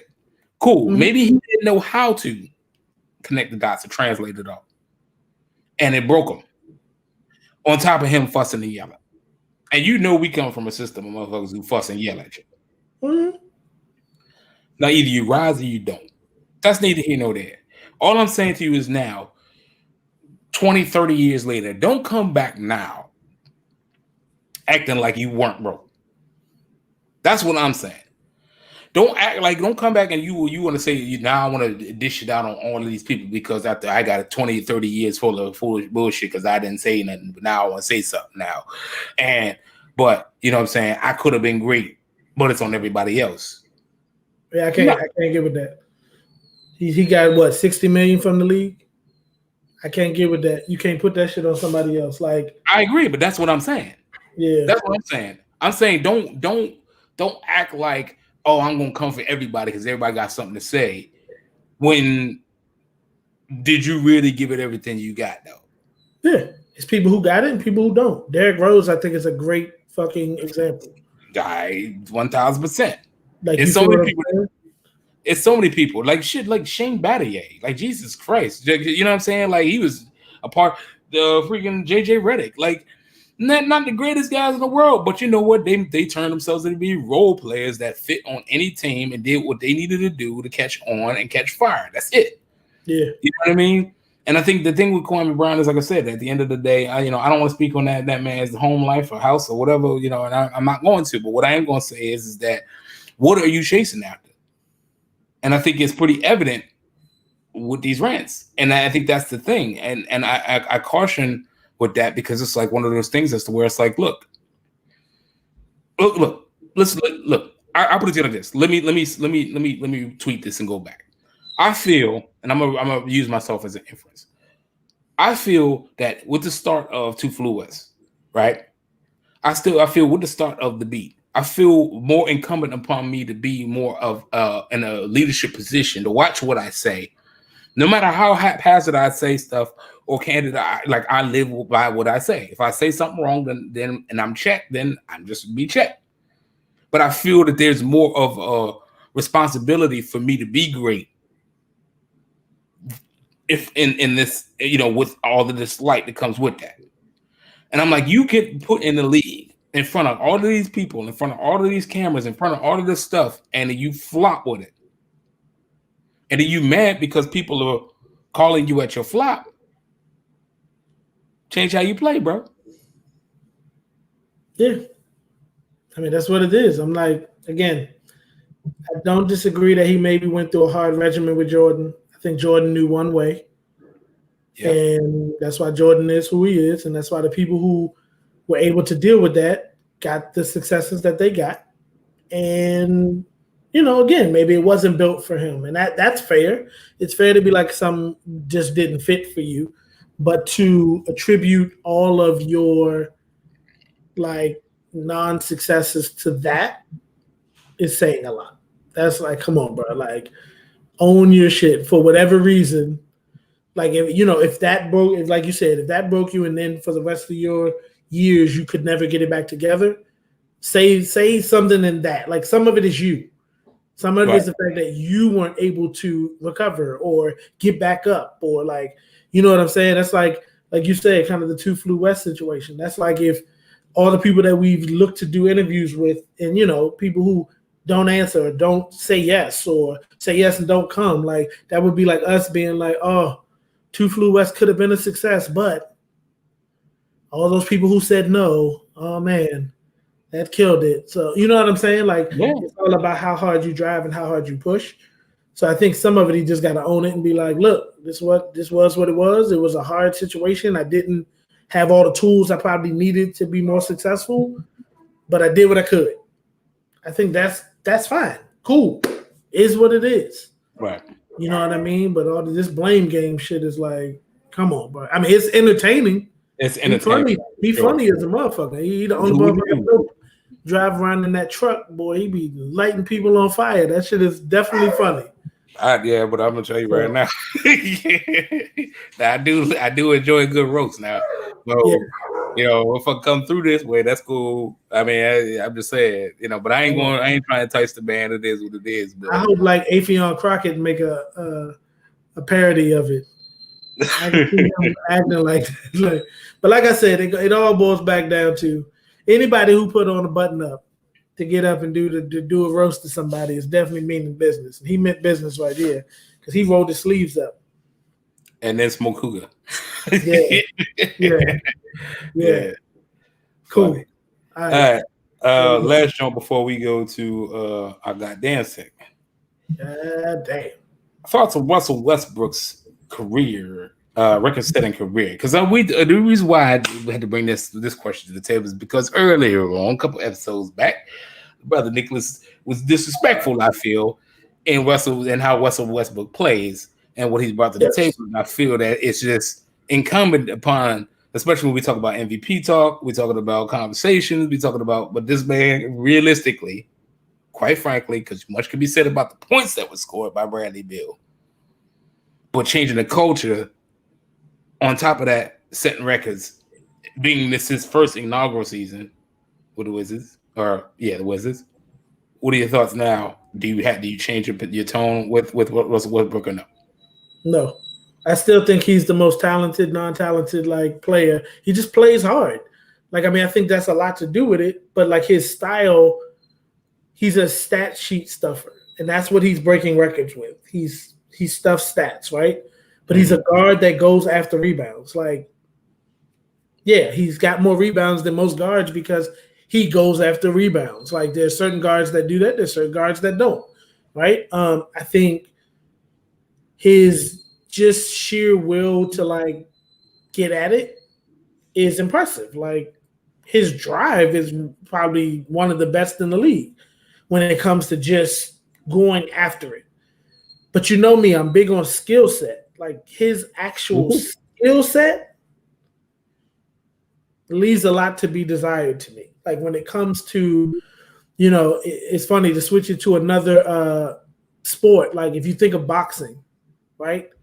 Like Manny Pacquiao, I'm trying to think of somebody better, but I'm gonna just say him for now. Oh no, try to think of somebody better. Yeah, I was trying to think of a better example. Okay. Than Manny Pacquiao, but I can't think of anyone right now. Who's the guy that Floyd Mayweather fought and the dude headbutted him, and then Floyd knocked him out? I can't think of his name. Danny but Garcia, no, not Danny Garcia. What's his name? Latino dude. I know exactly. Yeah. So he reminds me of Russell. I feel like his success came from just sheer like volume punching and just I'm gonna beat you up and like go after you as much as I can, to where Floyd is a technician. It's all about the skill. Like I posted a video on Facebook today about early Floyd, because everybody calls him like, oh, he's running, and how Pretty Boy Floyd used to actually knock people out. But they broke down like his skill set and the different things he does in the ring. And I think that's where Russell, I don't see that. Like I don't see him have great skill sets. I mean, he's athletic. Mm-hmm. Like Sean Kemp was athletic, right? So Sean Kemp used some like amazing dunks, but he didn't. I mean, he had a skill set, but it wasn't like, I don't know, Kawhi. I think Kawhi Leonard is a more skillful player than him. No, you might as well just call a spade and say CP3. You know what I mean? I mean, if you go talk, you might as well say, because you say Chris Paul, you feel Chris Paul is floor general extraordinaire. So yeah, skill set. He has the skill set. He has a better, I think, pure shot than him. I think his handle is better. I think he maneuvers the floor better. I think Russell depends on people like just driving on him, and then he makes a pass. Most of his like assists are like him slashing and then just dumping it off, which is a good decision, right? I feel like Chris Paul and like LeBron too, like they can come up the floor and they're navigating things before it happens. They don't have to drive every time to make it happen because they're navigating. I don't think Russell ever does that. I think he plays off of his like pure like energy and makes plays from that. You get what I'm saying? Like I think it's just, okay, I'm gonna drive to the basket as hard as I can, and when two people come to me, somebody's gonna be open, and I'm gonna just give it to them. Right, but those are fundamentals of like two of the greatest basketball play mindsets that there is. That the systems, the triangle offense and the Princeton offense. Not everybody can run either one of those. You know what I mean? But to be able to see those things before they come and they better make the decision, which ultimately changes the course of the plays and whatever is maneuvered on the field. I mean, on the court and so forth and so on. That is. But if that's the case, like I said, okay, Chris Paul will always be remembered, but will he always be remembered? Like that's like saying like Steve Kerr in comparison to John Paxson. You know what I mean? Like at the end of the day, it's like, yeah. One will be remembered more than the other. They always will. What did Chris Paul leave on tape? You know what I mean? Let alone if, let's say, for instance, God forbid, Russell Westbrook ever get a championship. Then Chris Paul, he is a great. He will be great, and his career should not be overshadowed. You know what I mean? He should underheralded. I agree, but this man has broke a fucking like 40 or 50-year-old record. If more people could do it, it hasn't been done. Why couldn't it have been done? And I think because I don't think that's the focus of people's game. Like I think to be a triple-double champion, like you're really like saying I'm doing almost like in some lanes I'm doing everything for my team, right? Yeah, you got it from points, assists, and rebounds, correct? Multiple, that's pretty much mostly that's what he gets it from. So take like a Michael Jordan, right? Michael Jordan wasn't going to be big on like getting rebounds because he had Horace Grant and Dennis Rodman. Right. That's not my job. Someone else is doing that. I'll get a rebound here and there when I need to. But like we play roles on this team. Russell is very much I got to do it all myself. And I think that's why his teams are always going to come up short. Like his stats will look great. But it's not at the end of the day, it's still a team game. And it's still where did you get to at the end of your like, did you get a title or not? Right? And I don't care what people say, it does matter. Like, yes, Charles Barkley is a great player. Yes, John Stockton and Karl Malone are great players. But it will always come with the caveat that they didn't win the chip. Agree. That didn't make them not great. Doesn't take anything away from their game, but they didn't win it. And I think Russell will be someone who goes down as, yes, he broke all these records, right? But like it's kind of like when I said Ayton got the double-double, right? It's kind of like, so who cares? Who cares he got like 18 rebounds and like 20 points? So what? Like that's not a big deal, right? Because it is what it is. He's a center. Right. And but to do that, he should be getting like double-digit rebounds. I agree. But that's what I'm saying to you. There's centers that don't even do that consistently. Correct. But if your team, okay, so if that's what you do on your team, like if you think about it, it's actually a little bit, if a guard goes after rebounds, could it actually be a little bit easier for them to get the rebounds? If you think about the way things are, if you got both centers banging and you got a guard who consistently goes after rebounds, he's got a good chance to get a lot of those rebounds because the other ones are tied up. Fair. But if you also look at it from the perspective of too, if your system and the design of your system is to, if the guard can collect it so that everybody else can get in field to set up the initiation or whatever the offense is going to be. Mm-hmm. To me, that makes 100% sense. If I was a coach, that would be my thing. Y'all get up court, because if he can get the rebound, that gives him time to let y'all set up everything. So by the time he gets across half court, we ain't gotta wait for the damn center. Because I tell you what, that annoys the shit out of me. See Dwight Howard come run the fuck up back to JaVale McGee run the fuck up back. I'm like, what do you like? I get it, but hurry up and bring your ass up here. What we doing? I get it. I understand what you're saying, but that's a system. That's a systematic thing. And I think at the end of the day, it's like what's working and what's not. And the reality is, for Russell, it's worked to an extent. Say again, you mentioned rings, so does the GOAT title on Jordan, should it be taken away? I don't think so. No, I don't think Jordan's the GOAT because of rings. Yeah. Like, I've had that argument plenty of times. I think Jordan is the GOAT because of his skill set. Like, again, that it more talks about what I'm saying. When it comes to fundamentals, the fundamentals of the game, it's just like Floyd Mayweather. Jordan was a dog at it. Like, footwork, when it came to like working on the skills of it, Jordan was a dog. I think Russell goes in and plays with pure aggression. And it's just like, okay, like, I'm going to go get it. I'm not saying he doesn't have any skills. He wouldn't have made it to the NBA with no skills, right? But I think he plays with pure aggression, and like that gets him by on a lot of shit, right? So if you got a solid defender on him, a lot of times he can clamp up, and it's like, shit, he didn't have the game he needed to. Or if his jumper's off, it'd be like everything is off. Like that game they lost, I forgot who they were playing, where they was just like, he didn't show up. Who they play? I was just saying, like today. When they had the 7-8 game. I know you're talking about. It was like he didn't show up, and they called him out on it. Like, the thing about Russell is he tends to not show up sometimes. And it's like he was doing some of the same shit he does, but he just wasn't making the shots. So it's like when he's not making the shots or getting like to the lane and actually making those layups or those dunks, then he's not in the game. He didn't have a triple-double that game, right?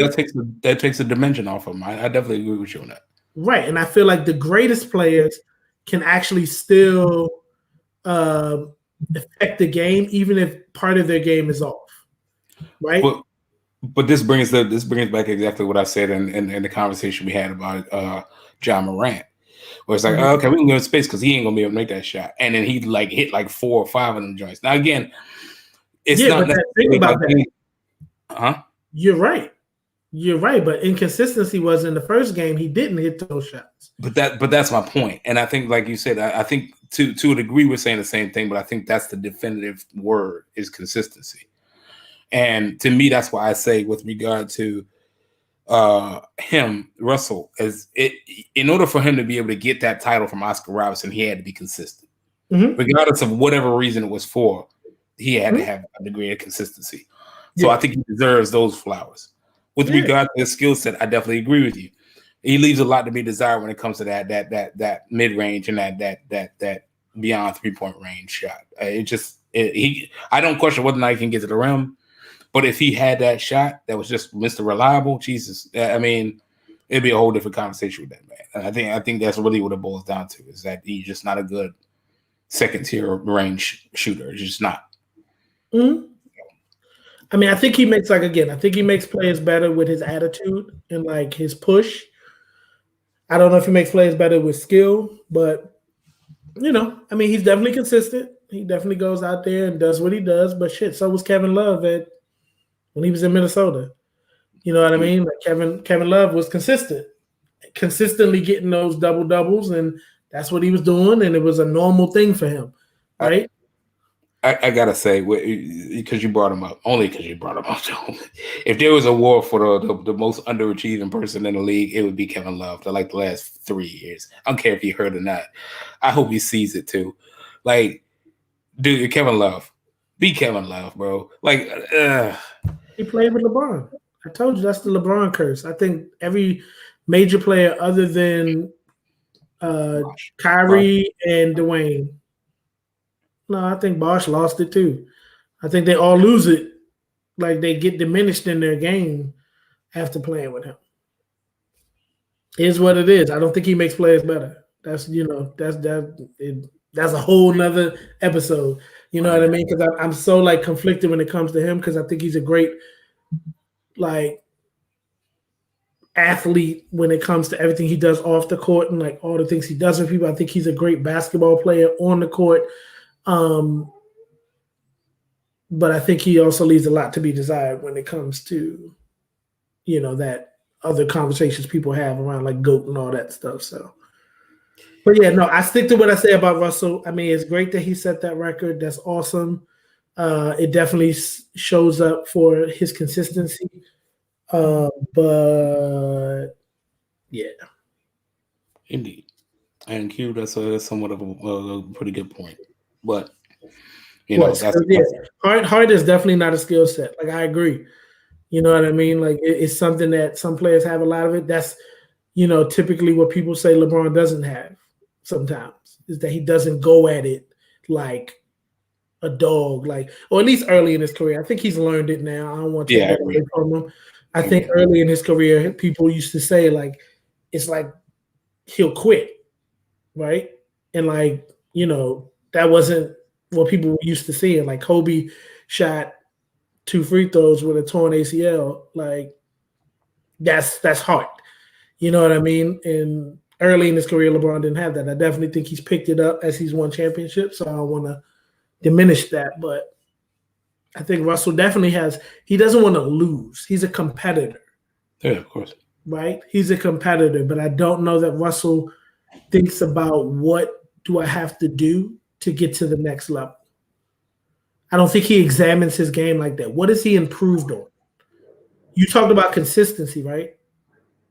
But what has he got better at?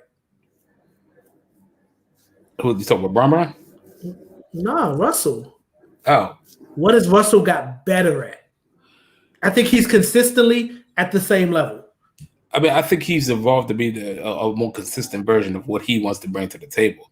I think because that's kind of a hard question to say, considering he's a guard who came into the same league with the same kind of numbers that everybody else has, and then came out ultimately at the other end with that title of surpassing Oscar Robertson. Because you got so many other genius point guards. CP could have did it, but CP didn't. CP's not a rebounder. He doesn't go after rebounds like that. That's my point. Again, so because he does, because I mean, you shouldn't rebound. That makes him not worthy. But has he elevated? Like what I'm saying is that fam, I believe I agree with that. But what has he got better at? I think Russell brings the same energy and like thing, but I don't think he's got better. I think if anything, go ahead. Sorry, go ahead. No, I just think he's the same player. Like I think he didn't work at Houston because he couldn't evolve. No, I think it was James Harden the reason why he couldn't in Houston. He's only there for a damn season. Right, but they both wanted the same. Like they both wanted the ball in their hand in different ways. And I think, like I said, the James Harden didn't know how to shut up, but now he got around people that he actually respected, and then now he's shutting up. And he's evolving his game. He's changing. He's doing what he has to do. Like I think Russell has never changed his game, no matter whose team he was on. He always wanted to play like he wanted to play. When I see Russell change and like evolve and become better at something, or like I think something else, I think this is the year he's doing it, because that was my thing. And you know me, I am, let me take that back, a huge John Wall fan. Yep. You know what I mean? And so what I'm saying is that, once they did that, so I was livid. Right. But then, like I said, you know what? Let me give him a chance to see what he's going to do. And like I said, to me, he's the reason why we're in the playoffs. I agree. Yes. He taught everybody else how to play. I 100% agree with you. I just don't think he's doing anything different than he did in OKC. That may be fair, but again, that's we don't know what the system is. We don't know the coach. You know what I mean? Like again, I like all of the coaching. Like first of all, Mike D'Antoni can suck it. I never thought he was a good coach. I don't care. You name a team, he was not a good coach. That's why I don't want the Brooklyn to win, because I'm like, y'all go out and get D'Antoni and bring him up there. I hope y'all don't win. I love you, KD, though. I support KD. Everybody else can suck it. But I'm like, D'Antoni is trash. Who was the coach with? Scotty Brooks started with OKC with him, and then they let him go. And I forgot who the heck was the coach over there once they let Scotty Brooks go. But either or, I'm saying like Donovan. Damn. I know his name is Donovan. I can't think of his last name. Billy Donovan? Yeah, that's it. Yeah, from Florida, right? So, yeah, I mean, young coach. He's not even there no more. He's in Chicago. We'll see. You know what I mean? But, again, I'm a huge buff for what's the secret behind a team? Who's the coach? I don't care if it's football, basketball, baseball, whatever. Who's the coach? You know what I mean? And that's usually is the end all be all, is like when people talk about, oh, we got what's that punk ass dude that he's a Sacramento coach now from the basketball. I can't remember because he's a bum. I forgot what his name is. But he came in with LeBron, same year as LeBron. Now he's the head coach over there. And when he was with the Lakers, bum. I was like, that's not gonna work. Everybody else, Luke Walton. Yeah. You got to understand the amount of shit I took that first year. Oh, you don't know what you're talking about. It's Luke Walton. His daddy he's a bum. It had nothing to do with any of that. It was because he was with Golden State, and Golden State did what they did. That's why Luke Walton got praised. But yes, he is a bum. He's a bum. So that's we. As long as we ride the same scenario, that's it. And yes, I'm one, and you hear it come from me. I'm one to believe that they need to trade Bradley Beal and build around Russell Westbrook. I don't care if he got 2 more years and 3 more years left. Trade Bradley Beal, get you 3 more other players or some draft picks, and build around that man and go. They obviously proved that they got a squad. Now they don't have to rely on one person today, because they always play better when Bradley's hurt. So it ain't one dude that's scoring 30 or 40. It's 2 or 3 dudes that scoring that amount of points. That's all I'm saying. I would love to see Russell come back and you be able to tell that he worked on his jumper. That's what I'm talking about. The one thing you keep saying is this other stuff about, his competitiveness and he'll bring the team together. You can tell when somebody's worked on something. I don't think he works on anything but being athletic. Like, I don't see him like working on something. I would love to see a skill get better for him. I'm I just think saying, if he got a jumper, like if he got a consistent, solid jumper, do you know how that would elevate his game? of course I do. Of course I do. But I what don't I'm think saying he to you did is, that time. I just think it's small things to a giant. When you look at things like situations like that, there's a lot of people you can say that about. You know what I mean? Like you look at somebody consistent. Let's say for instance, like what's his name? DJ Augustine. Very, very consistent player. Mhm. Very consistent. I mean, very consistent. What is he doing for anybody's team now? Nothing. See what I'm saying? Like again, there's certain things. It depends on the lens you're looking at it through, right? And I feel DJ that Augustine was also never a superstar. He was never the MVP of the league. why? Because he was consistent. He should have been. But I mean, he would like again. I'm not taking away the dynamic athleticism that Russell Westbrook has. That's what I think you're missing. I said he's athletic. That's his dynamic thing. That's what sets him apart from other players. I'm not saying he doesn't have that. It's just like Giannis.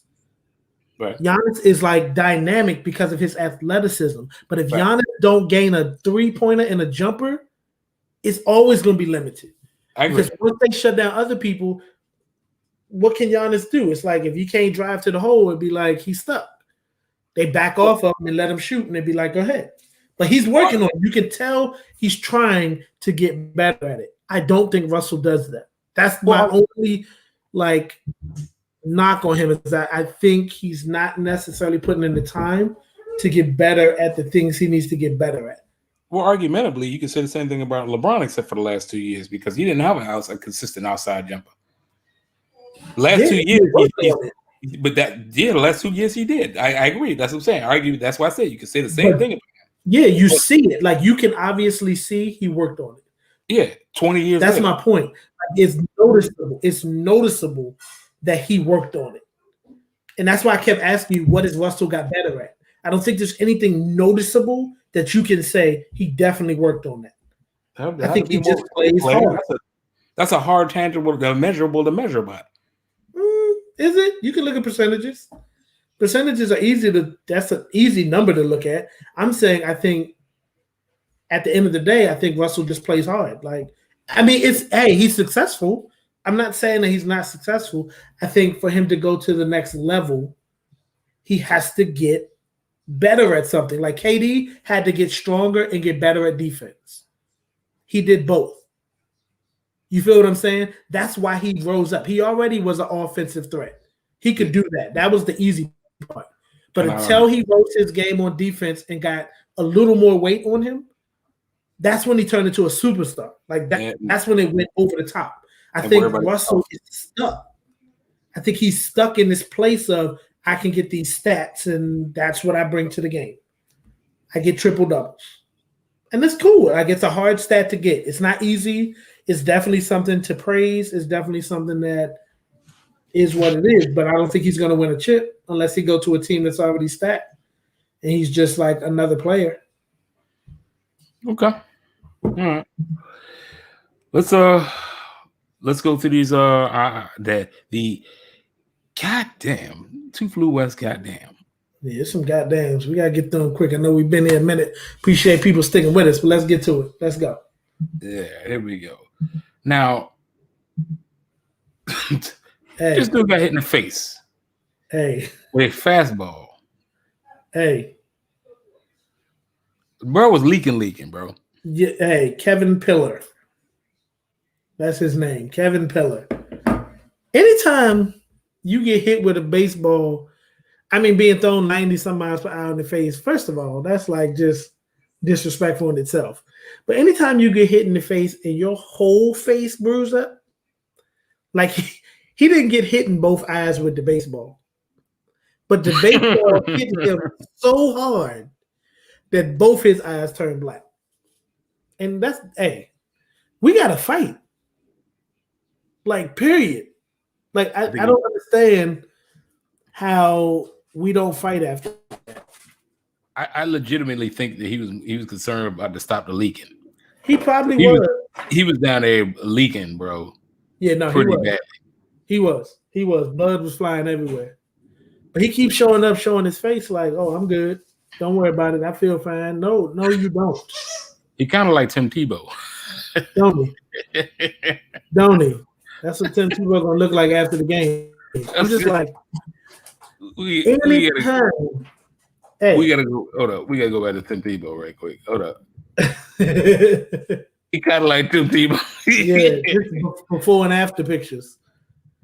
It's before and after. I'm just saying, man. Like, I mean, if I threw the pitch and I saw his face, like, I don't know how I couldn't walk around the locker room like, yeah, you know, I get you all swole up. You don't fuck with me because I get your shit swole up. Break your motherfucking nose off. I'm telling you, don't fuck with me. I'm just saying, like, God damn, champ.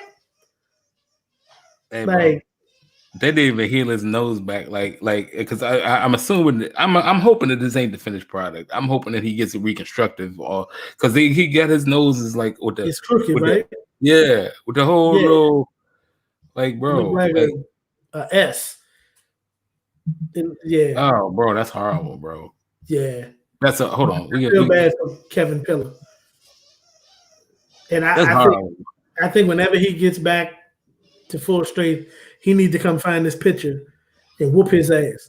Yeah, that's a definite no. Look at the picture. He like, ooh, shit.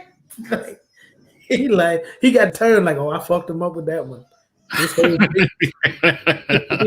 His whole face about to be fucked up. Yeah, that's tough. That's tough. I don't know who he riding with. It looked like he might be on a plane or something. But wherever he was, whoever was with him, man, I'd be like, man, don't take that picture. If he is on the plane, do you know the amount of pain he must have been in, or amount of the pressure? Yes. Oh, hold up. He got the heat leaking out his nose right now. Look at it.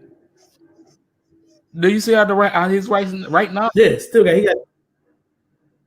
he got some dry leakage. I see it. He got some extras. Reserved leakage. The gift that keeps giving, bro. Like this is why I never played baseball. I'm gonna tell you, like, so the little known fact, Baker. Before I met you, I played lacrosse a little bit. You know, and this was I think it was the 5th grade or 6th grade. I tried it, and I got hit in the eye with a lacrosse ball. Nope, done. I ain't picked up a stick since. Like it hit me cold in the socket. Like it wasn't like it hit me on the side or like up here. The joint hit me dead, like my whole, like it felt like it was suction to it, bro. Yeah, I played baseball in my younger years. I never got hit, but I can't imagine like, that's tough. Like I can't imagine. I feel like they need the hats. Like I just saw a softball game with a women's softball game, college. Oh, they got the hat with the cage. Yeah. They might need the cage in Major League because this is the second one. Bryce Harper got hit too. This year? Yeah, like a couple weeks ago. But his didn't look nothing like this. Like I think he was quicker, so the ball kind of just like bounced. Like he didn't like bleed like that or nothing. Like Slim caught all of it. Like look like I just don't know how. I don't know how to ball black both your eyes. Like that in itself is a miracle. It hit his nose into the blood went to both of them. Like, wow, what happened? I mean, like shit. Yeah, that's tough. Cool. Yeah. Speaking of, let's go. Yeah, we gotta check this out here. No, not at all. The fight, as I said, I was winning round by round. The truth is, as I told you, my fight would develop after 6th or 7th round. But, I started getting adjusted really quick. I knew that this was going to be the final outcome. You get to that last round. What was your reaction when Billy Joe Saunders did not leave the corner? La verdad es que lo sabía. Creo que le quebré el pómulo y sabía que ya no iba a salir. De hecho, llegué a la esquina y le dije a Eddie, ya no va a salir a pelear porque le quebré el pómulo y así fue. Hey.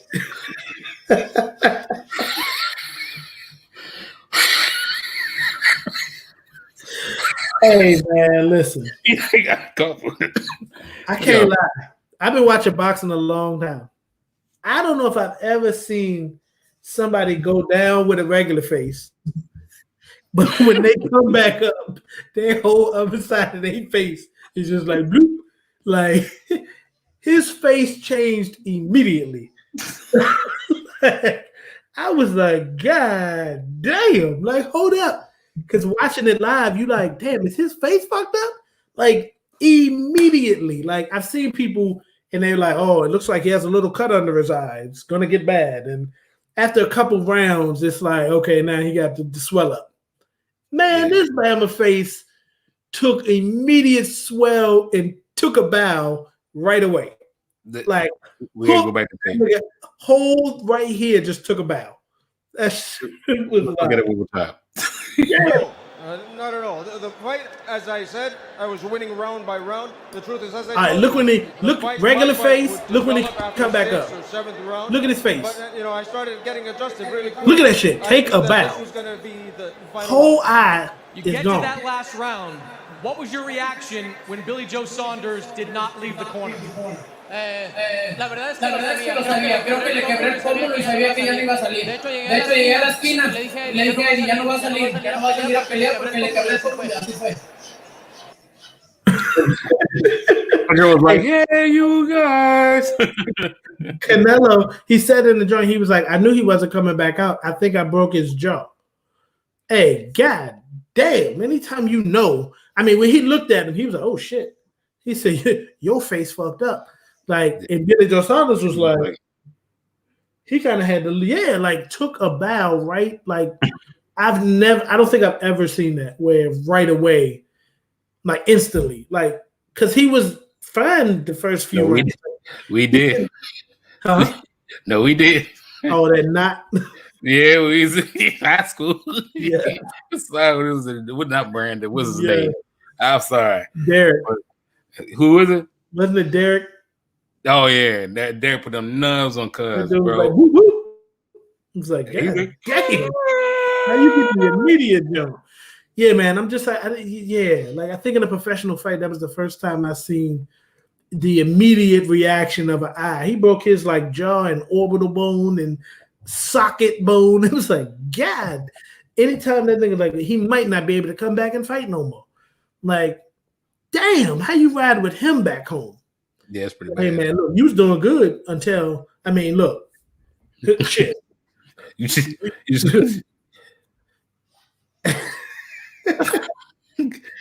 you all right? Look into my eye and tell me what it is you see. Like, hey, nah, he went to the hospital that night. They was riding with him in the ambulance. I mean, look, man, it wasn't that you was doing good. Like, no, listen. I think had he not hit you with that shot, like you could have won. Yeah. Like nah. I mean, so how does he probably was like, how does it look? Hey man, listen. You're a champion. You was doing good. That's all I'm saying. Like, I mean, he don't look as bad as the baseball guy, but damn, he looked close. It was close. Yeah. Because Canelo took a deep breath and held it in when he hit him. Anytime you hit somebody like this, anytime your face look like that when you about to punch somebody, you coming with bad intentions. Yeah. And he put that work to his eyeball. Whole eye socket. Anytime you change somebody's socket, hey, you go back to your corner and be like, he's not coming back out no more. I broke his jawbone. I broke his jawbone. He's not coming out. God. Hey, that's confidence. That's precision. That's and he got a glove on. So like, you know how hard you got to hit somebody with a boxing glove on to break their fucking eye socket with one punch? I've seen that damage happen like multiple times. I mean, Tyson definitely did it to a few people, but one punch, whole eye changed. He gave him plastic surgery. How you get somebody plastic surgery with gloves on in the ring like that? Like, that's a mean ass punch, man. It definitely deserves a goddamn. Definitely got a goddamn for that one, man. I'm sorry, I just can't get past that drive. Yeah. That's just.